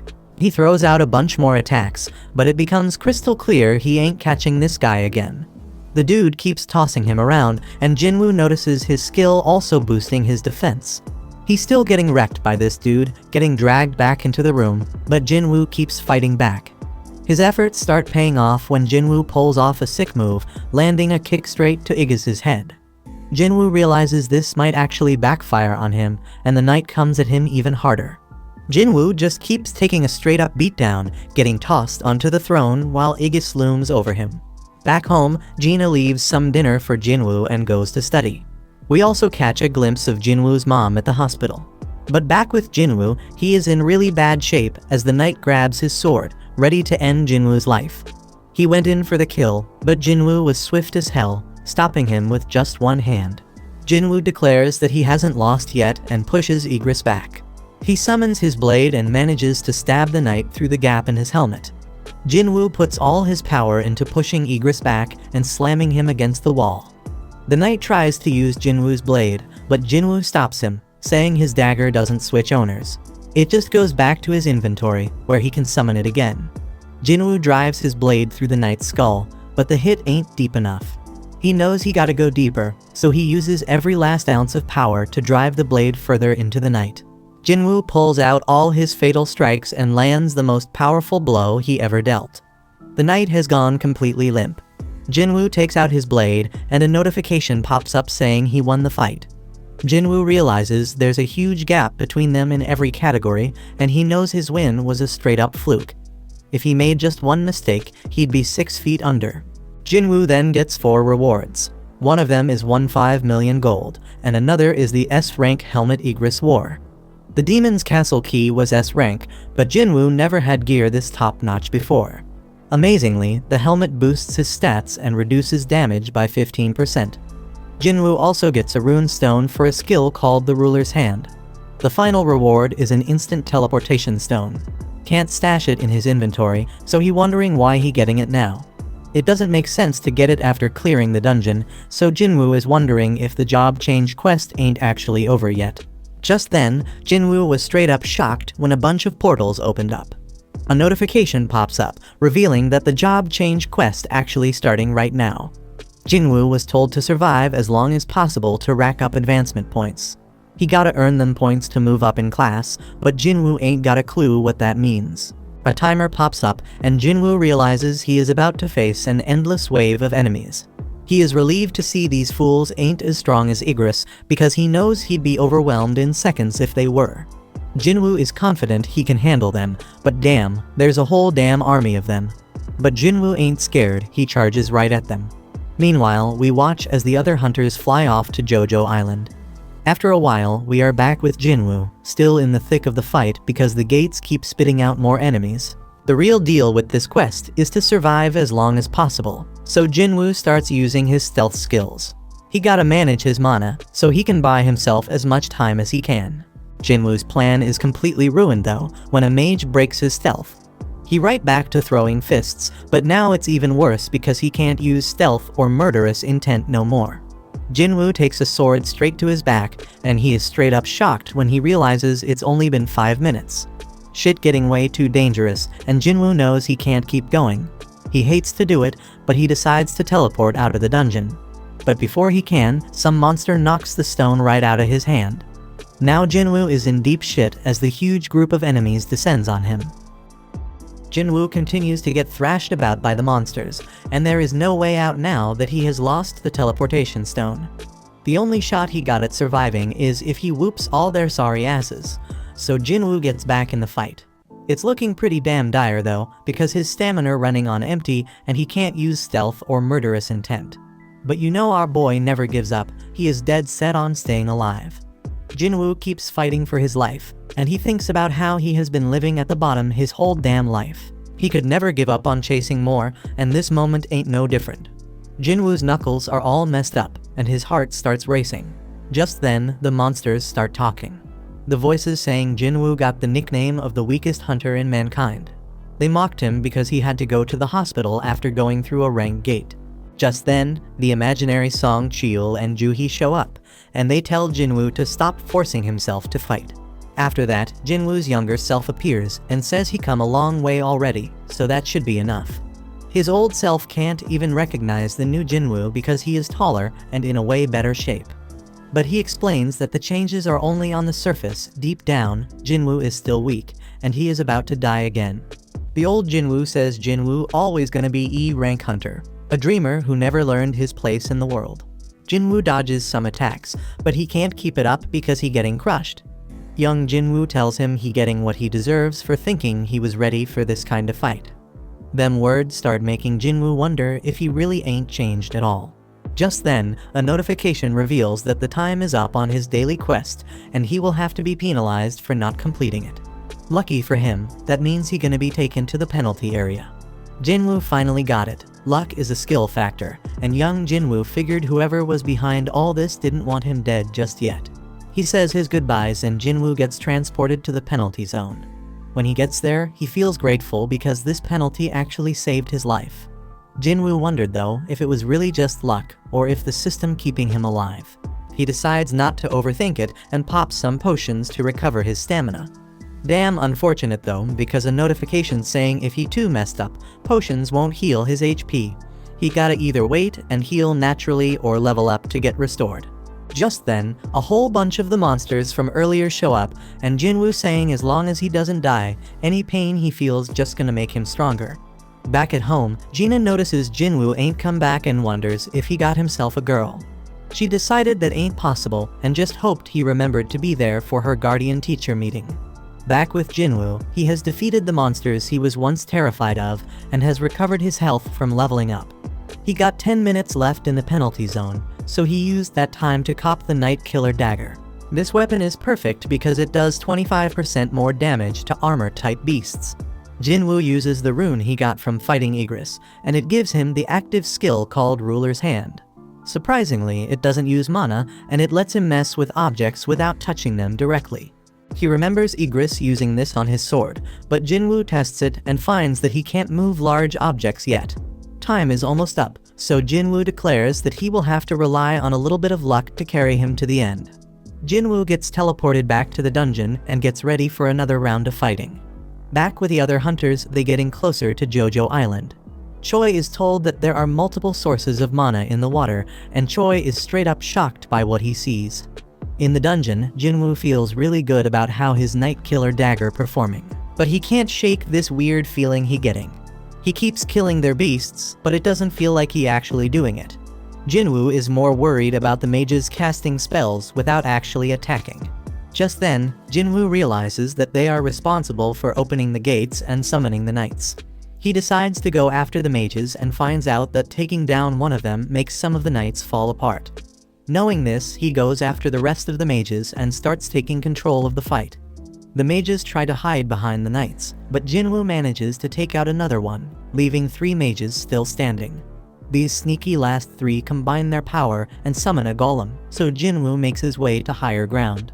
He can disable it for a moment and think about how them dumb mages probably thought one strong monster was better than a bunch of small ones. Jinwoo points out that this is wrong though, since having fewer targets makes it easier to go after the mages. Jinwoo finally manages to wipe out all the mages, but the golem is still standing. Our hero Jinwoo got so damn strong that he straight up used brute force to destroy that golem. With that, all the monsters get defeated, and a notification pops up saying he finished the job change quest. Now he can switch to a more advanced class with the points he earned based on how he performed during the quest. But turns out he doesn't get to choose because more notifications start popping up with a bunch of messages. They talk about whatever path the player takes. It is full of dead bodies and the smell of blood. They say the player craves immense power and makes their own damn way without relying on others.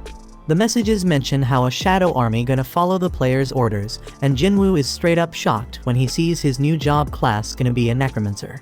This shit doesn't make any sense to him at all, because he ain't put anything into his intellect stat. Necromancers are usually magic-type classes summoning undead monsters as servants. Jinwoo though, he built like an assassin. His main thing is strength, and all his skills match that fighting style. If he ends up with a class like Necromancer, then all the work he put into his current build gonna be wasted. But just then, Jinwoo feels relieved when he sees he can reject it. He says no, but the system points out that Necromancer is a hidden class and asks him again if he really want to decline it. Jinwoo takes a second to think about it and wonders if it is a hidden class means it has some special power. Jinwoo wished he had an example to compare it to, and he realized it was pretty damn similar to the summoning magic the mages were using. Encountering them seems like too much of a coincidence, so Jinwoo wonders if this job change quest was pre-arranged by the system. The whole idea of summoning beasts like mages got him really interested. Them mages ain't all that strong on their own, but Jinwoo knows he is. Ain't no rule saying necromancers can't be frontline fighters, and that's exactly what he gonna do. Jinwoo figures if classes work like stats, then as he levels up, his necromancy skills gonna level up too. That means the shadow army the system talking about gonna get stronger too. Jinwoo getting hyped up thinking about not solo leveling anymore, so he decides to accept the necromancer class. Just then, some dark power burst up from under his feet, and the system started awarding him points based on his performance. Jinwoo did amazingly well during the quest, so his total advancement points exceeded the class threshold. The dark power erupts even more, and Jinwoo starts floating because the advancement is about to be complete. Jinwoo is then shocked when he sees that he already moved on from the Necromancer class, all the way to the Shadow Monarch class. He also got unique class skills and 10 ability points. Jinwoo wonders if the quest is finally over, but he begins to hear sounds that seem to be coming from people in pain. Now Jinwoo can see this dark shadow coming from the monsters, and he can use his skill called Shadow Extraction on them. First thing, he gotta pick a command word, so he goes with Arise. As soon as he says it, Jinwoo is straight up ecstatic when he sees the first members of his shadow army. Apart from Shadow Extraction, Jinwoo has another skill called Shadow Storage. Shadow Extraction lets him drain some of his mana to create shadow soldiers, and Shadow Storage lets him keep them soldiers and summon them whenever he wants. The only thing Jinwoo gotta be careful about is that the extraction can fail depending on the strength of the target and how long they have been dead. There is more to this ability, because Jinwoo sees he summoned both knights and mages, and they come in different ranks too. Jinwoo gets all excited thinking about whether he can even extract his rank shadows, and if they are as strong as they were in real life. Jinwoo rushes to Igris and finds out extraction is possible. There is a limit to how many extractions he can do and how many he can store, so Jinwoo lets out 11 soldiers. Jinwoo turns back to the Knight Commander, Igris the Blood Red, and says the word Arise. Igris' shadow starts coming out, but then this huge burst of power pushes Jinwoo back and the extraction fails. Jinwoo only had 2 more tries left, but his second attempt failed too. Back at the Hunters Association, Goto reminds Woo that hunters can never grow their power unless they undergo a reawakening. That's why they train their combat skills and gather allies. Back with Jinwoo, he talks to Igris and reminds him that he is a warrior.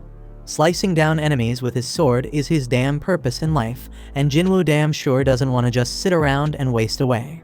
Jinwoo straight up declares that if Igris needs someone to dedicate his sword to, then he should serve him. Jinwoo uses his last shot and once again tells Igris to arise. A whole lot of power burst out of Igris's dead body, but this time it was different. Igris' shadow came out, and Jinwoo got the chance to give his level knight a name. Jinwoo shows respect and gives him his old name Igris. At the same time, Go explains that reawakenings happen every damn day, and he hopes this gonna bring forth a hunter that breaks all expectations. Right at that moment, Igris and the rest of Jinwoo's shadow army kneel before him. Jinwoo is straight up amazed by the sight and declares that they all riding with him now. Back with the other hunters, they finally reached Jojo Island. Choi examined one of the red ants from that messed up raid, and he was straight up shocked by what he saw. He says the monsters are evolving, and we see that the ants have grown wings. The story then continues with Jinwoo sleeping in late only to be jolted awake by a call from Gina. Hearing his groggy voice, Gina immediately knows he's still in bed and asks if he even realizes what time it is. Glancing at the clock, Jinwoo notices it's already 2 in the afternoon, so Gina quickly reminds him that her parent-teacher meeting is today. Later, Jinwoo arrives at the meeting looking surprisingly well-dressed. Gina is stunned by how dashing he appears, prompting Jinwoo to wonder if something's wrong, but Gina reassures him it's not that, it's just unexpected. He then explains that he just had to dress appropriately since showing up in sportswear wouldn't be suitable. Gina muses about how much people can change, and as they walk through the school halls, Jinwoo garners attention from the girls around, leaving them whispering in curiosity. Jana, noticing this, teases him about not having a girlfriend yet, offering to introduce him to someone, but he angrily dismisses the idea. Later, Jinwoo meets with Jana's teacher, who is full of praise for her. The teacher describes Jana as an exemplary student and role model, noting her strong performance in mock exams. Confident that Jana can get into medical college, she advises Jinwoo not to pressure her too much, and Jinwoo agrees. But before the meeting concludes, the teacher asks Jinwoo what he would do if Jina awakened and wanted to become a hunter. Jinwoo's response is immediate and firm that he wouldn't allow it. The teacher expected such an answer and mentions she has a favorite ask. The story then transitions to Jinwoo meeting Song-yi, who is surprised to see him. Jinwoo reveals he is Jina's brother, and Song-yi quickly pieces together that the teacher must have sent him to convince her to quit being a hunter. She defiantly refuses, saying she won't quit or return to school. Jinwoo points out that as an E-rank hunter, she won't have many opportunities to earn money. And while she may have made good money as part of his assault team, that was an exception. Song-yi frustratedly tells him to leave if all he plans to do is lecture her. And she even throws his rank back at him, reminding him he's also E-rank. Jinwoo then calmly states that he's not here to lecture or convince her to quit. Instead, he asks her to follow him. Elsewhere, Jinchul greets Dong-soo upon his arrival in Japan, surprising Dong-soo with a personal reception. Dong-soo sarcastically notes that the chief of the Hunter Association himself has come to welcome him. But Jinchul wastes no time and directly asks how long Dong-soo plans to stay. Dong-soo reassures him not to worry, as he won't be around for long. Jinchul, however, is skeptical, noting that Dong-soo has returned to the very country he betrayed, ostensibly just to meet two specific individuals. Dong-soo smirks, confident that Jinchul knows the truth. His visit isn't just to see them. And he eerily suggests the surveillance team should turn a blind eye to whatever happens to those two in a dungeon, revealing his intent to eliminate Jinwoo first and then Leo. And he confidently remarks that Jinchul's abilities won't be enough to stop him, and Jinchul simply responds that he is just doing his duty. Elsewhere, we see some monsters being unloaded from the chopper that Guildmaster Choi and the others took from near Jojo Island, and then Choi briefs the chairman of the Hunter Association on the situation. He explains that the monsters have been attempting to cross the sea to reach the mainland but couldn't sustain flight and fell into the water. Choi then warns that if left unchecked, these creatures might one day succeed in crossing over, but Gunny promises to do whatever it takes to prevent that from happening. The scene then cuts to Jinwoo, who meets up with Sang. Sang, surprised by the unexpected call, comments on how rare it is to hear from Jinwoo and notices Song-yi is with him. Jinwoo then apologizes for the sudden request, but Sang assures him it's fine, though he's curious about Jinwoo's interest in observing their training. Sang then points to a nearby gate, explaining that it's a level C gate that just appeared recently. As they talk, an impatient man interrupts, grumbling that they should start the raid already since this isn't a picnic. Jinwoo glances at him curiously, and Sang introduces him as Kim Chul, an A-rank hunter with the role of a tanker. Sang adds that Kim Chul is the leader of the assault team, and it's clear that Kim Chul is annoyed about having E-rank hunters tagging along to watch his raid. Kim Chul's displeasure is obvious, and Sang tries to smooth things over by explaining the team composition to Jinwoo. The raid consists of 1 rank A hunter, 5 rank Bs, and 2 rank Cs, making a total of 10 people, including Jinwoo and Song-yi. Jinwoo isn't thrilled about the large group since his main purpose was to show Song-yi the harsh realities of dungeon raids, but with so many participants it might dilute the experience. Sang's assistant then advises Jinwoo to stay on the sidelines and let the newcomers gain practical experience, and Jinwoo agrees. The team then enters the gate, but Jinwoo immediately senses something off, and he notices the gate behind him behaving strangely as it begins to glow red. He then realizes what's happening and tries to escape, managing to squeeze his head out to warn Sang to contact the assault team. But then the gate pulls him back inside again. Sang then quickly contacts Baek, informing him of the red gate, and Baek immediately sets out to assist. Inside, Jinwoo and the team find themselves in an endless snowfield, stunned to discover that the gate has completely vanished, so panic sets in as they wonder how they'll escape. Kim Chul then steps forward and explains that they're trapped inside a red gate. Song-yi confusedly asks what that means, so Jinwoo calmly explains that unlike normal gates, a red gate is a dungeon where all contact with the outside world is lost upon entry, and to escape they must either defeat the boss or wait for the dungeon to collapse, and adds that the outside world cannot interfere, and the dungeon will be crawling with dangerous magical beasts. Suddenly, arrows rain down on the group. 1 hunter is killed instantly, but Jinwoo quickly catches the second arrow that is aimed at Song-yi and shields her from harm. The girl is stunned by his reflexes, and the team realizes they are surrounded by ice elves. Jinwoo then notes that their distance had masked their presence, and he sees they targeted the group's weakest members. And he acknowledges that if this had happened 2 months ago, he wouldn't have survived. The Ice Elves then retreat, leaving Song-yi confused, so Jinwoo explains that Ice Elves are ruthless predators known as Ice Slayers among hunters, feared for their brutal efficiency. Kim Chol then takes charge, announcing that no help will be coming in this place and insists they follow his commands if they want to survive. He then claims that he can't manage the entire group, so he proposes splitting into 2 teams, arguing this will improve their chances. He warns that staying in one place risks freezing to death and insists he can protect those who go with him. Most of the group agrees to go with Kim Chol, but he quickly singles out the weaker members, refusing to take them along, and he explains that their presence would slow the team down. He then states that 1 day in this dungeon equals an hour outside, and it could take months to defeat the boss or wait for the dungeon to collapse. And with a cold, dismissive tone, he labels them as dead weight, so he is going to leave them, but he promises to come back for them once the boss is defeated. One girl in the group decides to stick with Jinwoo, and Kim Chol thinks that's a stupid move, but she is sure that Kim Chol didn't notice the arrow earlier and quietly whispers to Jinwoo that she noticed his earlier reflexes, convinced he's much stronger than he seems, and she thinks that he is even a rank or even higher, but Jinwoo doesn't confirm or deny it. Kim Chol then declares he'll take the main road, assuming it's the best route, so Jinwoo offers to lead his team through the forest. After some time, Kim Chol's group notices claw marks on the trees, so he confidently declares that they've entered Ice Bear territory and smugly remarks that the E-rank team will likely be killed. Soon after, they sense ice bears nearby, and the group quickly finds themselves surrounded. One of the massive creatures charges, but Kim Chol blocks the attack with his shield and cleaves the bear in half with his axe. And without hesitation, he moves to engage the other 2 bears, maintaining his confidence. Meanwhile, Jinwoo's group is stopped by the girl, who points out similar claw marks. She warns them that they're in Ice Bear territory and suggests they turn back to avoid an encounter. Jinwoo disagrees, suggesting instead that they press deeper. He explains that since this is Ice Bear territory, they'll only need to worry about the bears, which are weaker than the elves that wait outside. The girl thinks it over and realizes Jinwoo is right. No other magic beasts would enter this area because of the bear's dominance. As they move forward, the air grows colder, so Jinwoo pulls coats from his inventory using subspace magic, handing them out to everyone. The group is amazed at his ability, putting on the warm coats with gratitude. But Song-yi is still puzzled, asks Jinwoo who he really is.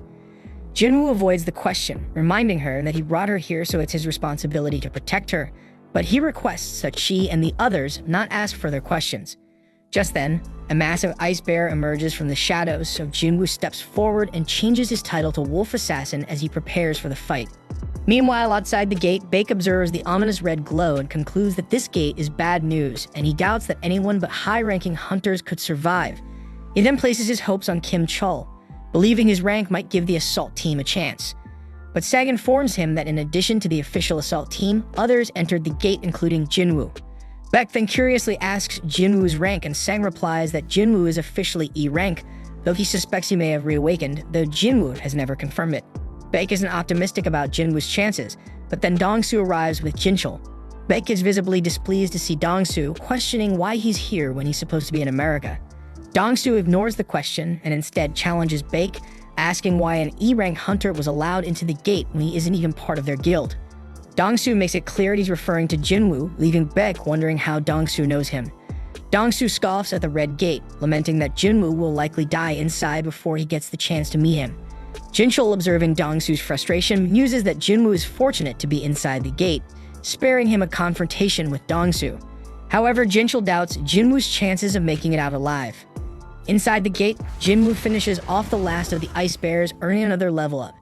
His team and the girl are left stunned and wondering who he is, but he remains tight-lipped. Later, the group gathers to eat roasted bear meat, and they are astonished that Jinwoo managed to take down so many bears alone. The girl warns that they can't afford to relax just yet, as the lair of the monsters must be nearby. Song-yi, on the other hand, is baffled by Jinwoo's behavior, questioning why Jinwoo has gone out for exercise after dinner, even though he just fought such an intense battle. So she remarks on how strange he is, and the others agree. Elsewhere, we see Jinwoo standing outside the lair of the ice bears, ready to test his shadow army. He summons them, watching as they charge forward. The shadows easily cut down the bears, but some of the creatures fight back fiercely, managing to rip apart parts of his army. However, the shadows regenerate quickly using Jinwoo's mana and return to the fight. Then we see that the mages in his army provide excellent support, and Jinwoo is impressed, thinking they perform better than expected, but he notes that maintaining them uses a lot of mana. Suddenly, the massive boss of the Ice Bears emerges, and with a single devastating attack, it wipes out Jinwoo's entire Shadow Army, draining a significant amount of his mana in the process. Left unable to regenerate his soldiers, Jinwoo summons Igris.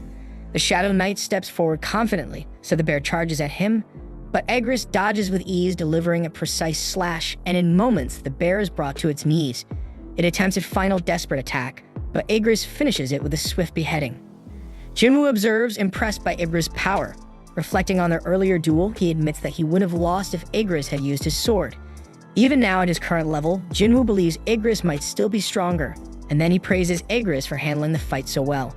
Meanwhile, Kim Chol's party faces the elves, and we see that all of his teammates have been killed, leaving him alone struggling to process what the hell just happened. He bitterly reflects on how close he was to becoming an elite member of the White Tiger Guild, only to end up in this dire situation. The sight of the elves and the remaining survivors terrifies him, and he realizes he has no chance of winning, so he runs as fast as he can to escape. Then we see Jinwoo stands victorious over the Death Bears, showcasing his immense power as a necromancer. With a simple command to rise, Shadow Bears emerge from the corpses, seamlessly joining Jinwoo's ever-growing Shadow Army. Outside the portal, Sang explains that the strike force has been trapped inside for 3 hours, which translates to about 3 days in the portal's distorted time. Red gates are notoriously dangerous, so Dongsu concludes that Jinwoo must already be dead and begins preparing to leave. However, Dongsu halts his departure, demanding to know why Jinwoo was associating with the White Tiger Guild in the first place. Sang casually explains that Jinwoo is merely an acquaintance who wanted to observe a C-rank mission.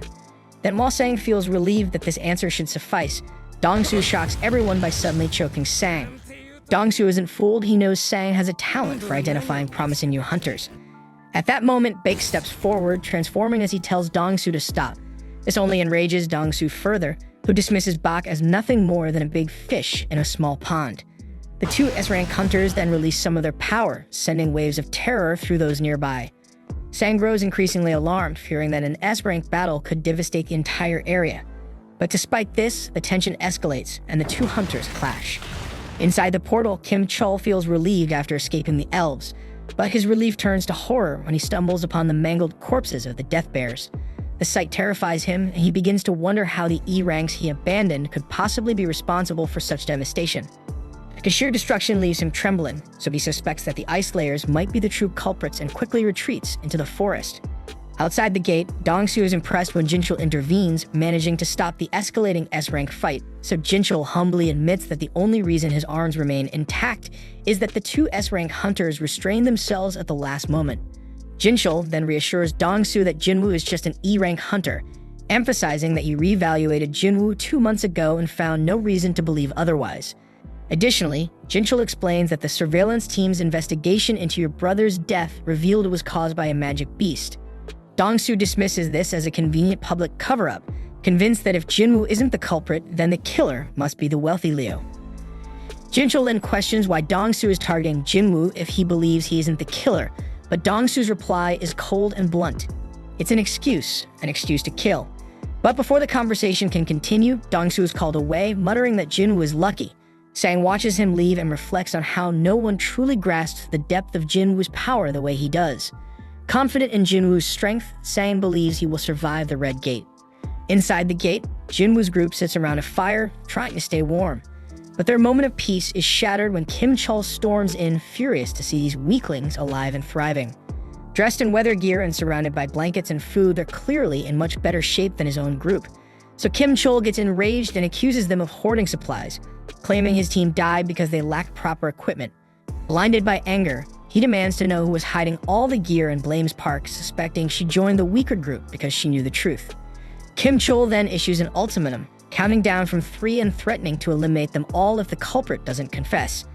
And when no one speaks up, he screams Jinwoo's name, assuming him to be responsible, and prepares to attack. However, before Kim Chol can act, Jinwoo suddenly appears and utterly overpowers him. The group is stunned by their leader's unexpected return, and Jinwoo admonishes Kim Chol for blaming others for his party's failure.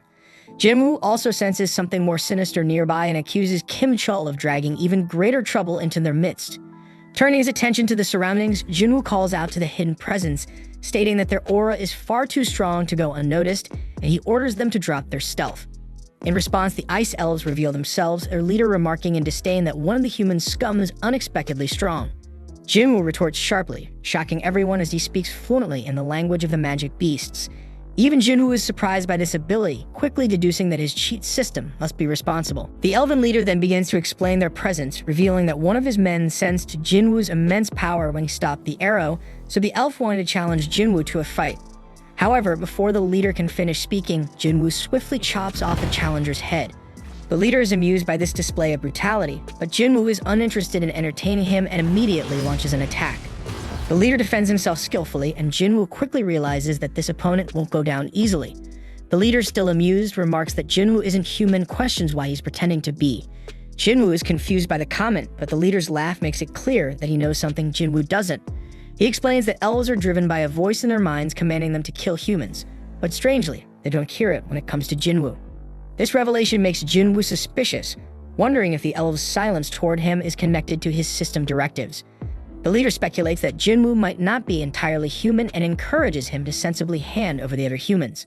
But Jinwoo demands to know why the elves are targeting humans at all. As the leader begins to answer, something bizarre occurs. His body glitches and he repeats himself as if stuck in a loop.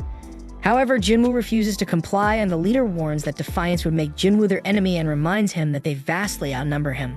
But Jinwoo is undeterred and questions why the leader is so confident. And with that, Jinwoo summons his shadow army, leaving the others to look on in disbelief, wondering how such a thing is even possible. The elven leader then dismisses Jinwoo's forces as a waste of time, but Jinwoo ignores his words and presses for a fight. The leader obliges, and the two sides engage in a brutal battle. The humans with Jinwoo attempt to flee, but elven archers target them. Jinwoo demonstrates his incredible skill, eliminating the archers with ease. But despite his prowess, Jinwoo begins to understand the leader's confidence. The elves are stronger than he anticipated and are dealing significant damage. While Jinwoo's shadow army is technically immortal, regenerating his troops costs magic power. Though Jinwoo possesses a considerable reserve, it isn't infinite, and he realizes it could eventually run out, and even worse, he concludes that the elven leader is undeniably stronger than him. The leader engages Jinwoo directly, and Jinwoo quickly evaluates the situation, realizing that even with Igris fighting beside him, Barca remains an overwhelming opponent. The odds are against him, and his regular soldiers won't suffice, so Jinwoo concludes he needs a stronger force to match the leader's power. The leader then formally introduces himself as Barca, and Jinwoo returns the gesture. The two warriors charge at each other with ferocity, and Barca immediately displays his dominance. However, he's momentarily stunned when Jinwoo teleports his blade to his opposite hand mid-attack. Their exchange continues with narrow misses on both sides, but Jinwoo eventually gets pushed back. Barca expresses delight at the challenge, stating he hasn't enjoyed a fight like this in years. Jinwoo, smiling back, unleashes a massive meteor that crashes down onto Barca, catching him off guard. Meanwhile, Kim Chol regains consciousness, seething with anger. Seething with hatred, he curses Jinwoo again and grips his sword tightly, determined to take him down. Then, as Barca battles Jinwoo's magic soldiers, Kim Chol uses the chaos to make his move. However, Jinwoo, having anticipated this, orders Igris to create a dense smokescreen. Using the cover, Igris swiftly ends Kim Chol's life. Realizing too late that Jinwoo had planned this all along, Kim Chol succumbs to his last thoughts filled with regret. With Kim Chol's defeat, Jinwoo commands him to rise, and a radiant light erupts from his body as he is reborn as a shadow soldier. Barca, still charging at Jinwoo, mocks the notion that hiding will save him. But his confidence is shaken when a towering new shadow soldier emerges to confront him, forcing Barca to retreat momentarily. Jinwoo then names his newest member Iron, and the resurrected Kim Chol lets out a deafening scream. Barca assesses Iron, quickly noting after a few seconds of battle that the soldier lacks agility, but possesses immense durability. Nearby, Songyi watches in disbelief, wondering if all hunter battles are this intense. Her companions assure her that this battle is far beyond anything they've seen before. Then, while Iron holds his ground, Barca declares the fight lacks challenge and demands that Jinwoo and Igris join the fray. Jinwoo accepts Barca's challenge with a smirk, and the intense 3-on-1 battle begins. Barca's overwhelming strength is on full display as he fends off Jinwoo, Igris, and Iron simultaneously. However, his frustration grows as Iron's persistent screams echo throughout the fight. So Barca decides Iron must be dealt with first, but Iron proves to be a formidable tank, enduring every blow. Barca's confidence grows as he dodges Igris' strikes, but he's caught off guard when Jinwoo lands a stab. Jinwoo is so impressed because Barca avoids a fatal wound even amidst the chaos. Barca then bristles at being underestimated, but Jinwoo commends him for surviving this long. Then as the fight rages on, Jinwoo takes a moment to turn his attention to the rest of his clan. Barca, suddenly remembering his army, turns to see a horrifying sight. Jinwoo's shadow army has wiped out his entire clan. But despite the grim sight, Barca remains confident, certain that taking out Jinwoo will be enough to turn the tide. As Jinwoo throws his dagger, Barca mocks him, calling him a fool for discarding his weapon. However, he underestimates Jinwoo, who recalls the dagger with pinpoint accuracy. Barca barely blocks it, but his weapon is destroyed in the process. Jinwoo then seizes the moment, ordering Iron to restrain Barca. Immobilized, Barca becomes the target of an immense fire attack unleashed by Jinwoo's magic soldiers. But despite the devastating strike, Barca isn't finished. He cuts through Iron and vows to annihilate the humans, but Jinwoo counters, silencing him once and for all. Jinwoo declares the battle over, but Barca, defiant to the end, insists it's not finished until he says so. His defiance is short-lived as Iron regenerates and crushes him completely. So Jinwoo reiterates that the battle is indeed over, as Barca lies lifeless on the ground. The ground then begins to tremble, but it's actually merely Iron ensuring their victory is absolute. Jinwoo reprimands Iron, reminding him to show restraint, and silently hopes this behavior won't become a recurring issue. The group then breathes a collective sigh of relief, astonished as Jinwoo calmly tells them it's time to leave. They all feel relieved to leave, but before that, Jinwoo takes one final look at Barca's lifeless body. Outside the portal, Sang tells Baek it's time to return home as a week has passed inside and the chances of survival seem slim. But Baek refuses to leave, unwilling to abandon his guild members. Then both men are stunned when the portal begins to open and Baek confidently assumes it's Kim Chul emerging, certain his guild member managed to succeed. However, both are shocked when the figure stepping out isn't Kim Chul but Jinwoo, alive and unscathed. Sang's confidence proves correct and Jinwoo stands as the undeniable victor. The gate then closes and Baek is left wondering about Kim Chul's fate, and when he learns that only the low-ranked hunter survived, he is horrified and deeply curious about what transpired inside. Baek then approaches Jinwoo for answers, but Jinwoo, visibly exhausted, tells him to direct his questions to someone in his guild. Baek is taken aback, interpreting this as defiance, and he is stunned by the audacity. As Jinwoo wasn't asking, he was ordering, and worse, it could even be taken as a threat. Tensions rise as Baek grows more serious, emphasizing that 6 of his guild members are missing, making it his duty to find out what happened. Jinwoo, unfazed by the intimidation, calmly points out that he was the one who saved the 2 surviving members, which means Baek should be showing him gratitude instead. Baek takes a moment to cool down, realizing Jinwoo is right and apologizes for his earlier demeanor. Then with the situation diffused, Jinwoo takes Song-yi home. After Jinwoo departs, Baek turns to Park, asking about Jinwoo and why he seems so angry. Park explains that Jinwoo's mood only changed after defeating the boss. Sang suggests that it must be due to exhaustion, noting that Jinwoo is usually a kind person. Then of course Baek gets intrigued and instructs Sang to do whatever it takes to recruit Jinwoo into their guild. Later, Jinwoo drops off Song-yi at her home. She thanks him for everything and says she looks forward to seeing him again. Then as he leaves, Jinwoo reflects on the ordeal. Surprisingly, less than a day has passed since they were trapped in the gate. So he feels disappointed, having only earned a single dagger for all his trouble. And he concludes that Barca must have been far too high-level to yield better rewards. Looking back, Jinwoo remembers trying to raise Barca as an immortal soldier. Despite being given 3 attempts, he failed to extract him. Jinwoo takes solace in gaining Iron from the situation, but can't ignore the fact that it marks the 3rd time he has had to take human lives. The next day, Jinwoo meets Leo, but he's shocked by Leo's flashy and over-the-top attire. As they prepare for their mission, Jinwoo tells Leo that they need to pick someone up first. That someone turns out to be Song-yi, much to Leo's surprise. Seeing how informal Jinwoo and Song-yi are with each other, Leo grows suspicious. Then when Jinwoo casually asks Song-yi if she managed to get any sleep, Leo misinterprets the interaction. Worried about Jinwoo's intentions, Leo reminds him that Song-yi is underage. Jinwoo brushes it off, clearly unaware of Leo's misunderstanding, which only fuels Leo's concern. Sometime later, Leo watches in awe as Jinwoo's soldiers brutally annihilate a group of powerful beasts. Leo can't figure out where on earth they came from, and Jinwoo recalls that Leo hasn't seen them yet. So Jinwoo reveals that they're a part of one of his baddest skills, but Leo has zero clue that this level of monstrous power is even possible. With the battle over, Jinwoo orders his army to begin mining the area for crystals. Leo, feeling dejected by his inability to match their efficiency, pleads with Jinwoo to at least let him collect the magic gems. Jinwoo isn't self-loving though, and one of his soldiers offers to share the work. Elsewhere, we see a man standing amidst the wreckage of a destroyed ship, and a frightened soldier begs for his life, but the man calmly tells him to relax. But the problem is they don't speak the same language, so after switching to broken English, the man explains that he's human and that all he wants is to go home. Back with Jinwoo, he celebrates with Leo after completing the 19 raids that were part of their agreement. And with the raids done, Leo's next step is to pass the written exam at the association to earn his guild master's license. And once he has the license, he'll finally be able to negotiate with his father. But as for Jinwoo, he announces that he plans to travel for a while, so Leo thinks that Jinwoo must be trying to get away from him, but Jinwoo denies it, saying he's just drunk. Leo, however, is used to being pushed away, especially by his older brother, who's 10 years older and has always been cold toward him, so they never did anything brotherly together. But by contrast, Jinwoo has helped Leo so much that Leo wistfully admits he wishes Jinwoo were his brother instead. Moved by Leo's pain, Jinwoo fills 2 cups and says that starting from today he will consider him his little brother. And that cool shit makes Leo stunned but deeply touched. Meanwhile, the mysterious man from the shipwreck has been restrained and investigators discuss his origins. He claims to be a foreign hunter who was trapped inside a gate 10 years ago and only recently found an exit that led to a gate in America. The investigators are skeptical, worrying that he might be a humanoid magic beast. To verify his identity, they called in an S-rank hunter for questioning, and the damn hunter is Dongsu, and they're waiting on him to do the questioning because the only information they know is that the man's name is Jinwoo Sung.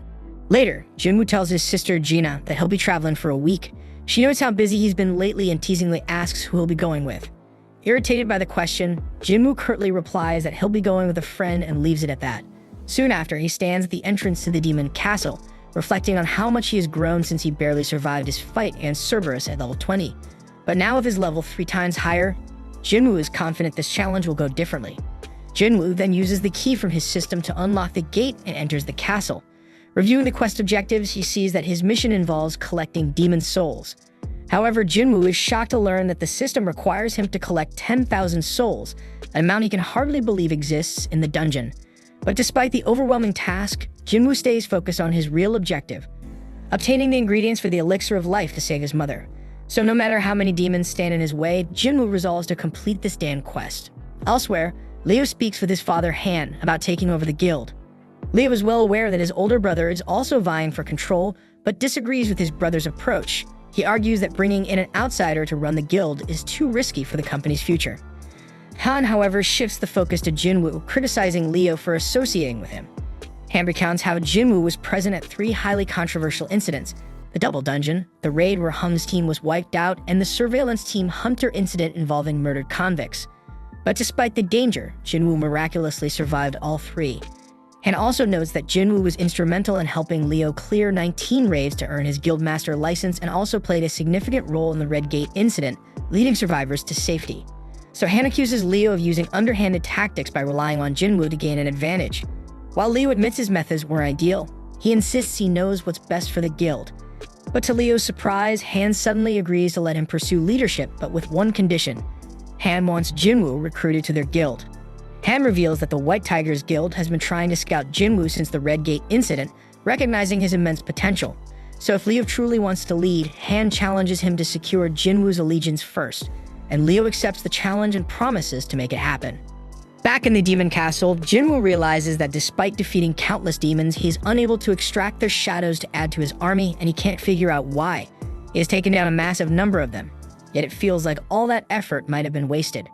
Just then, he receives an entry permit for the next floor, and a glowing light marks the way forward. Jinwoo marvels at the dungeon's immense size because it's essentially an entire city contained within a single building. However, all the walking is quickly becoming tiresome, but luckily Jinwoo summons the bear leader to carry him. The beast charges forward, effortlessly cutting through a sea of demons that block their path. Impressed by its sheer power, Jinwoo decides to name the bear Tank. Elsewhere, a group of girls marvel at Chaha as they admire her. Chaha, however, recalls a conversation she had with Mr. Choi. He decided to keep the reports about the flying ants under wraps, but Chaha felt they should go public. Mr. Choi explained that releasing that information would only cause widespread panic, and instead they should focus on strengthening their guild as they're already the largest domestic guild, and more power is the key to expansion. Back in the dungeon, Jinwoo has cleared even more demons. When he first received the key, he feared this might be an S-rank dungeon, but so far the demons he's faced are around high B rank. Their numbers are overwhelming and they grow stronger with each floor, but by only killing the demons required to proceed, Jinwoo has made steady progress. Based on his experience with other structures, Jinwoo guesses that this castle likely has 100 floors, just like the Tower of Trials. So he wonders how strong he'll be by the time he reaches the top. Then as he reaches 4,000 souls collected, he reminds himself to track his supplies carefully. He also recalls his promise to Gina to return within a week, making this a race against time. Eventually, Jinwoo collects 10,000 souls, completing the quest's main requirement. However, his journey isn't over yet. As he progresses, he encounters a group of powerful monsters, and the leader's name appears in red text indicating extreme danger. The monster's name is Vulcan, the boss-class leader of the lower floors. Elsewhere, we see that Sang searches for Jinwoo, only to learn from Gina that her brother is on a trip, but Sang isn't convinced. There are no records of him doing a raid or leaving the country, and the last trace the association has of him is right in the middle of the city, so the association can only speculate about where he's gone. Meanwhile, inside the dungeon, Jinwoo declares that he'll take on the big boss while instructing his army to wipe out the remaining demons. His soldiers immediately spring into action, swiftly taking down the horde. And with more points allocated to his intellect ability, Jinwoo can summon a larger army and maintain them more efficiently. And also the increase in magical power has made battling much smoother. Jinwoo then turns his attention to the boss-class demon and wonders if the giant beast is ever going to get up. Assuming it's just going to sit there, he's caught off guard when it suddenly moves with blinding speed to attack him. Jinwoo reacts just as fast, dodging the strike and countering with a damn powerful punch that sends the massive demon flying. Even Jinwoo is surprised by his own strength because all he did is punch the damn monster, so he wonders if he accidentally leveled up his power. However, Vulcan isn't finished and it lets out a thunderous roar, so it seems it's about to shift into another form, reminding Jinwoo of his previous battle with Cerberus. The beast then charges at him with alarming speed, so Jinwoo calls out to Iron, who sends him a shield just in time. Jinwoo blocks the attack, but the giant launches a relentless barrage of punches. Jinwoo is stunned by how something so enormous can move so quickly. As the attacks continue, he manages to find an opening and moves behind the beast, only to discover that it can anticipate his movements. Vulcan is an absolute monster, and the only vulnerable-looking spot that Jinwoo can identify is his little head. Jinwoo then begins running, formulating a strategy to limit the beast's mobility. Spotting the perfect building nearby, he sprints toward it. Vulcan, too focused on chasing Jinwoo, crashes straight into the structure. And with the beast momentarily immobilized, Jinwoo summons his weapon, and in one decisive strike, he slices through Vulcan's neck. The Lord of the Lower Floors is defeated, and Jinwoo receives an item called World Tree Fragment as his reward. Elsewhere, we see that Ilfwan is being interrogated by Dongsu, who has heard rumors that Ilfwan might be a talking magic beast. But Ilfwan denies the claim, offering to undergo any tests, including DNA analysis, to prove his humanity. But despite this, Dongsu plays the role of a bad cop and shuts him down, ordering him not to speak unless asked a question. Dongsu is irritated that his fun has been spoiled and takes a look at Ilfwan's paperwork. Ilfwan then asks if he can say something, but Dongsu snaps at him and told to shut up. Ignoring the warning, Ilfwan presses on, asking how much humanity truly understands about gates and magic beasts. Dongsu has no idea what the hell Ilfwan is talking about, so Ilfwan elaborates, explaining that the dungeons, gates, and beasts are merely the tip of the iceberg. He warns that a power capable of triggering an ultimate catastrophe has already awakened. Ilfwan then reveals that he can't say anymore, but insists that his only goal is to avert this disaster. Dongsu has had enough of what he considers nonsense and reminds Ilfwan that millions of hunters exist worldwide. He argues that if enough of them combine their strength, they can handle any threat. Ilfwan, however, reveals that sheer numbers won't matter against what's coming. He warns that those hunters will be devoured and turned into weapons against humanity itself. Dongsu, increasingly frustrated, dismisses Ilfwan's claims and turns to the absurdity of his backstory. Specifically how a magic beast supposedly managed to have a wife and 2 kids. With mock curiosity, Dongsu asks what Ilfwan's son's name is. So Ilfwan replies that his son's name is Jinwoo. Dongsu's mood shifts to amusement as he smirks, informing Ilfwan that his son is dead. He refuses to answer any of Ilfwan's questions, adding that Ilfwan can ask his son all about it when they meet in the afterlife. Dongsu flexes his power while making this threat, but Ilfwan's expression darkens, his eyes filling with murderous intent. Back in the dungeon, Jinwoo's shadow army is ripping through yet another group of demons. Jinwoo acknowledges the leader of the group and remarks that the battle has become entirely one-sided, and he wonders if the demon leader is surprised by how terrifying his shadow soldiers are. But then it becomes clear to Jinwoo that even the undead can experience fear as the demon visibly trembles. And in a blink of an eye, Jinwoo sliced the leader's head clean off. Then a notification pops up revealing that Jinwoo has just defeated Metis the Guider of Souls and has leveled up even further.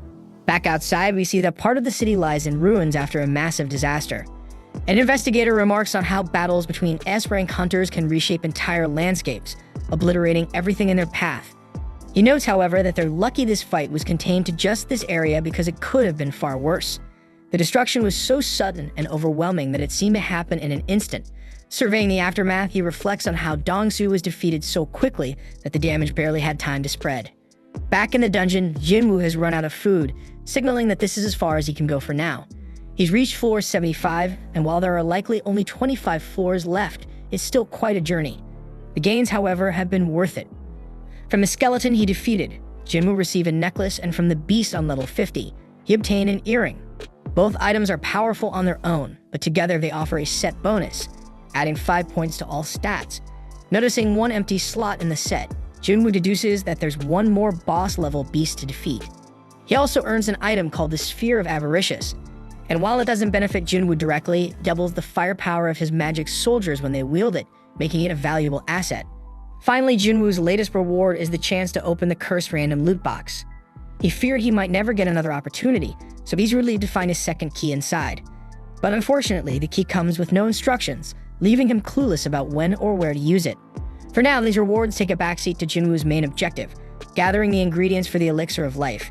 He already has the World Tree Fragment from Vulcan and the Spring Water from Echo Forest after defeating Metis, but that's 2 out of the 3 ingredients needed to save his dying mother. So Jinwoo vows that the next time he returns to this dungeon, he will finish what he started and complete his mission. Afterward, Jinwoo exits the instance dungeon and reflects on his progress, and he realizes that he now only needs the purified Demon King's blood. Knowing how crucial it is, he concludes that he must be fully prepared before attempting to obtain it. Checking his stats, Jinwoo notices a significant increase in his level after his recent trip.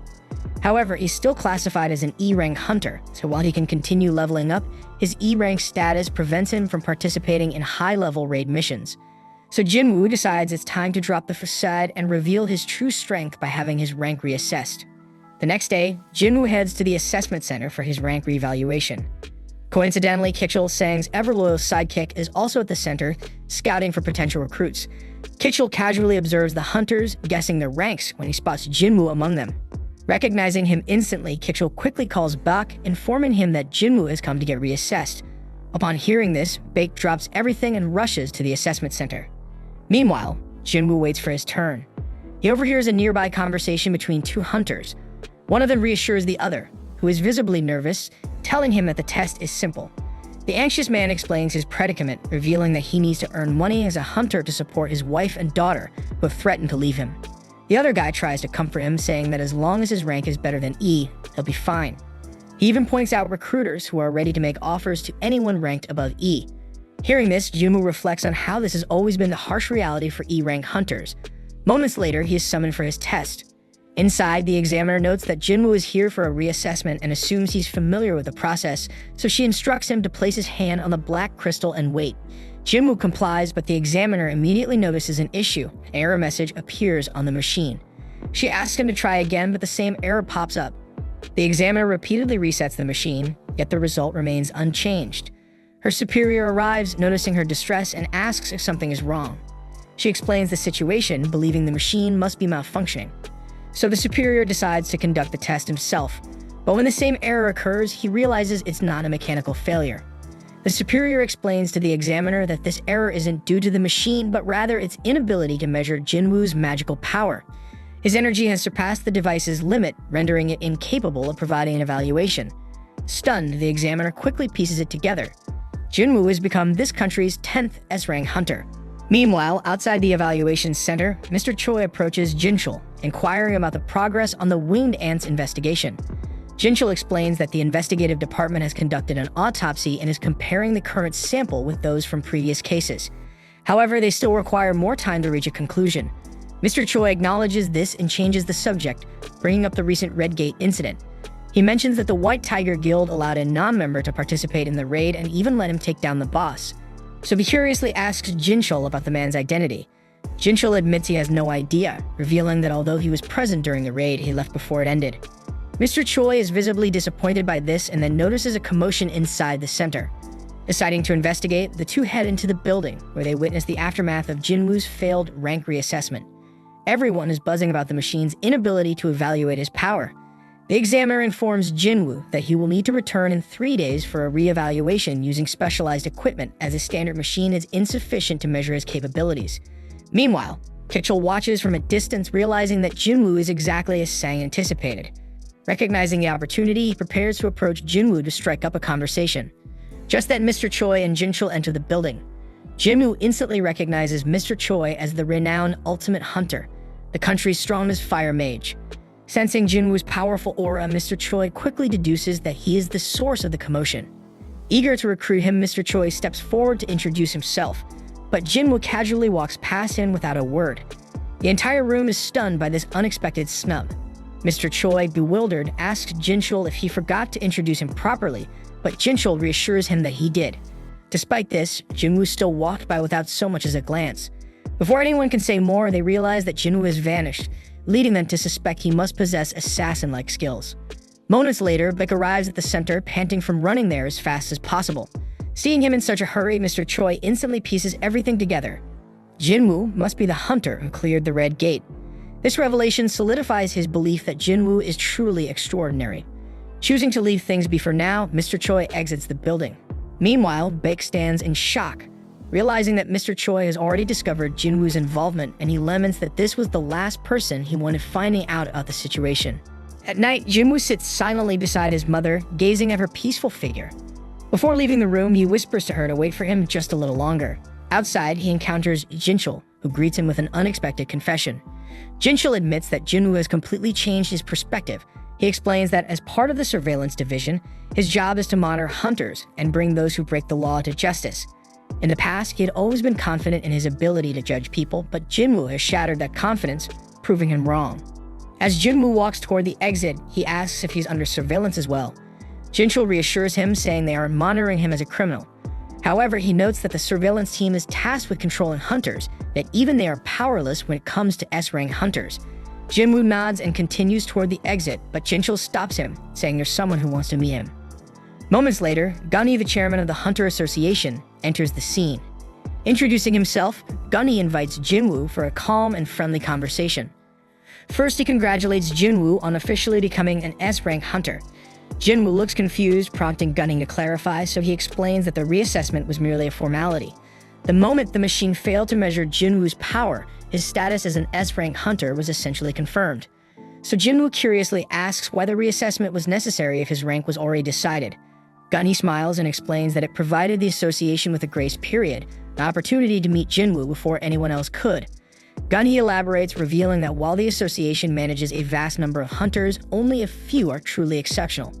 Most elite hunters tend to join guilds in pursuit of fame or money.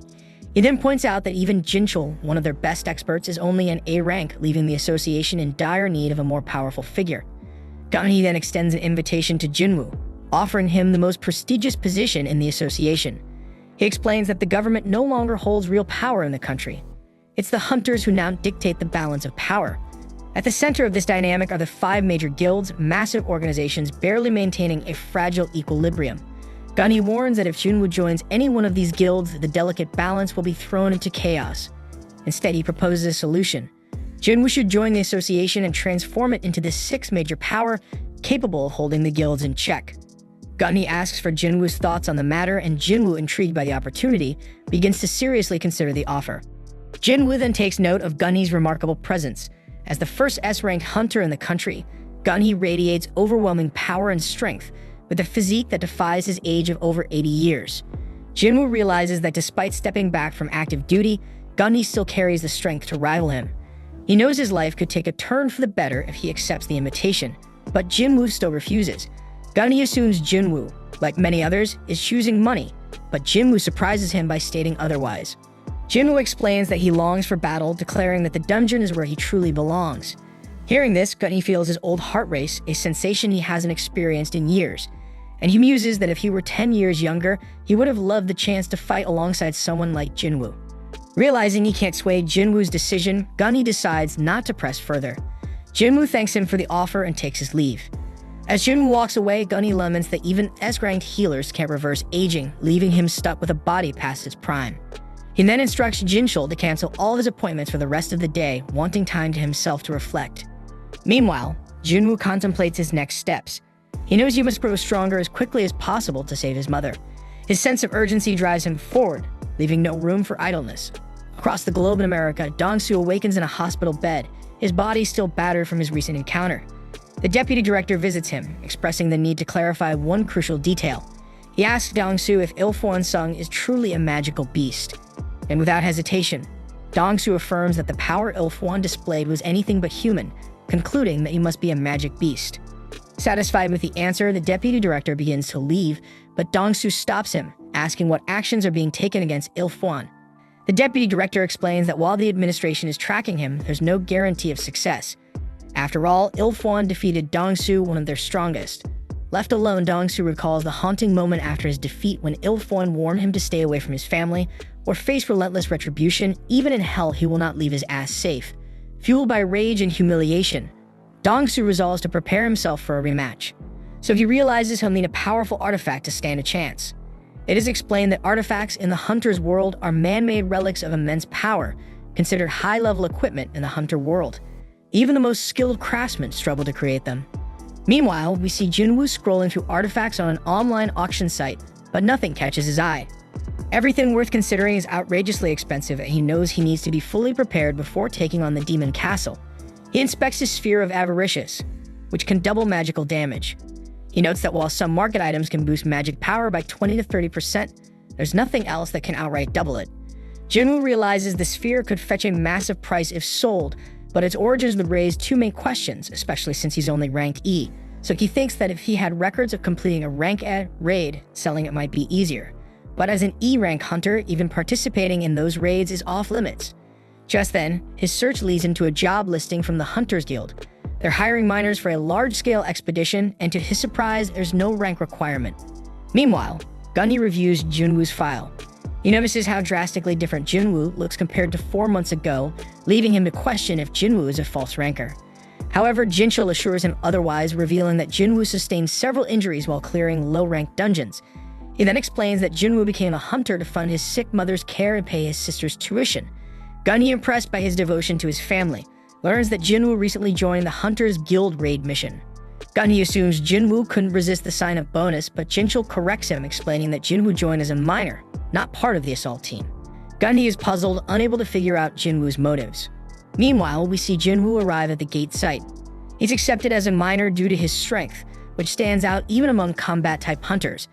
Jinwoo then explains that large-scale gates, such as rank A, require various teams: the assault team for fighting monsters, a mining team for extracting mana stones, and the recovery team for collecting monster corpses. So with so many people involved, the rewards are substantial. Meanwhile, inside the dungeon, we see the guildmaster Mr. Choi battling the monsters solo. He incinerates them with his powerful fire magic, while the tanks shield the team from his flames. The monsters are left charred, and Mr. Choi presses forward, hunting down the rest with ease.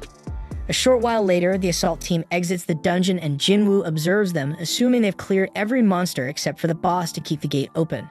So he realizes how strong Mr. Choi must be to lead the team through a rank-A gate without issues.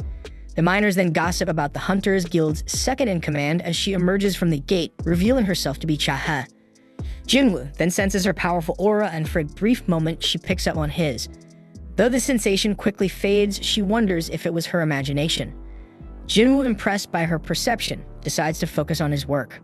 The miners then enter the gate and begin extracting mana stones. And while the others are focused on mining, Jinwoo's interest lies in the rank-A boss. He wishes he could see it at least once. Overhearing miners whispering about his E rank, he shrugs off their comments, thinking that this kind of talk is universal. As he gets to work, his impressive strength draws attention, leaving the others questioning if he's truly E rank. After some time, the leader calls for a lunch break, so everyone else exits the dungeon, but Jinwoo stays behind, determined to finish his work before resting. The leader invites him to join them, but he declines, focused on clearing his mining area. As the others leave, Jinwoo's expression sharpens with determination because he sees this as his chance to sneak a look at the boss. Sprinting toward the boss room, he wonders if it's stronger than anything he's ever faced. Though he knows fighting it would be a massive loss for the Hunters Guild, he can't suppress his excitement. Summoning his dagger, he moves closer, ready to enter. But just before stepping in, he's stopped by Chaha. Her piercing voice cuts through the silence as she asks, "What the hell are you doing here?" Jinwoo thinks that this was a damn careless move on his part, and with a resigned sigh, he tells Chaha that he simply got lost and ended up here. She asks him if he is from the mining team and bluntly informs him that this is the boss room, ordering him to step back. Jinwoo silently admits that Chae truly lives up to her reputation, as he hadn't even heard her coming until she spoke up. Chaha then notices that the dagger she had seen earlier in Jinwoo's hand has vanished, wondering if her eyes were just playing tricks on her. Jinwoo apologizes for wandering off, a trace of regret coloring his tone, and she snaps at him to get out immediately, lest he aggravate the boss. Jinwoo attempts to leave, but as he passes by Chaha, she spots something off and commands him to stop. When he halts, she takes a whiff of him, surprised that he isn't reeking. She asks him if he's really a hunter, and upon confirming he is, and that he's ranked E, she wonders if something's wrong. Yet she brushes it off, cautioning him to be careful on his way out.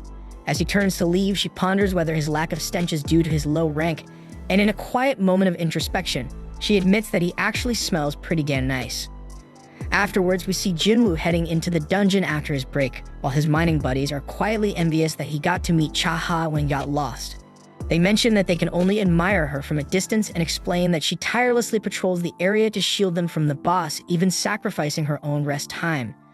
Jinwoo realizes with a flicker of admiration mixed with wistfulness that this is why she was around the boss room, and the mining boss tells him that she's a bit uneasy around the scent of other hunters. The miners add that it's due to her unique constitution, which is why she always covers her nose with a handkerchief. Jinwoo then reflects on how her reaction to him was notably different, and he wonders if that means he doesn't carry the typical hunter scent. He recalls that the boss of the Red Gate said something similar, and he figures it must be because he's just a player. With a subtle mix of curiosity and uncertainty, he wonders what being a player actually means, though he has no damn clue. Later, we see him receiving his pay after the mining wraps up, and the miner boss expresses his gratitude as they finished ahead of schedule thanks to him. The miners then remark that he possesses a natural knack for this, and the boss even confesses that in all of his time he's never encountered anyone quite like him. He inquires if Jinwoo would consider working for him on a long-term basis, promising fair compensation, but Jinwoo replies that this is merely a one-off deal for him. The boss frowns at this, yet he still requests Jinwoo's assistance for one more day, explaining that tomorrow they have consecutive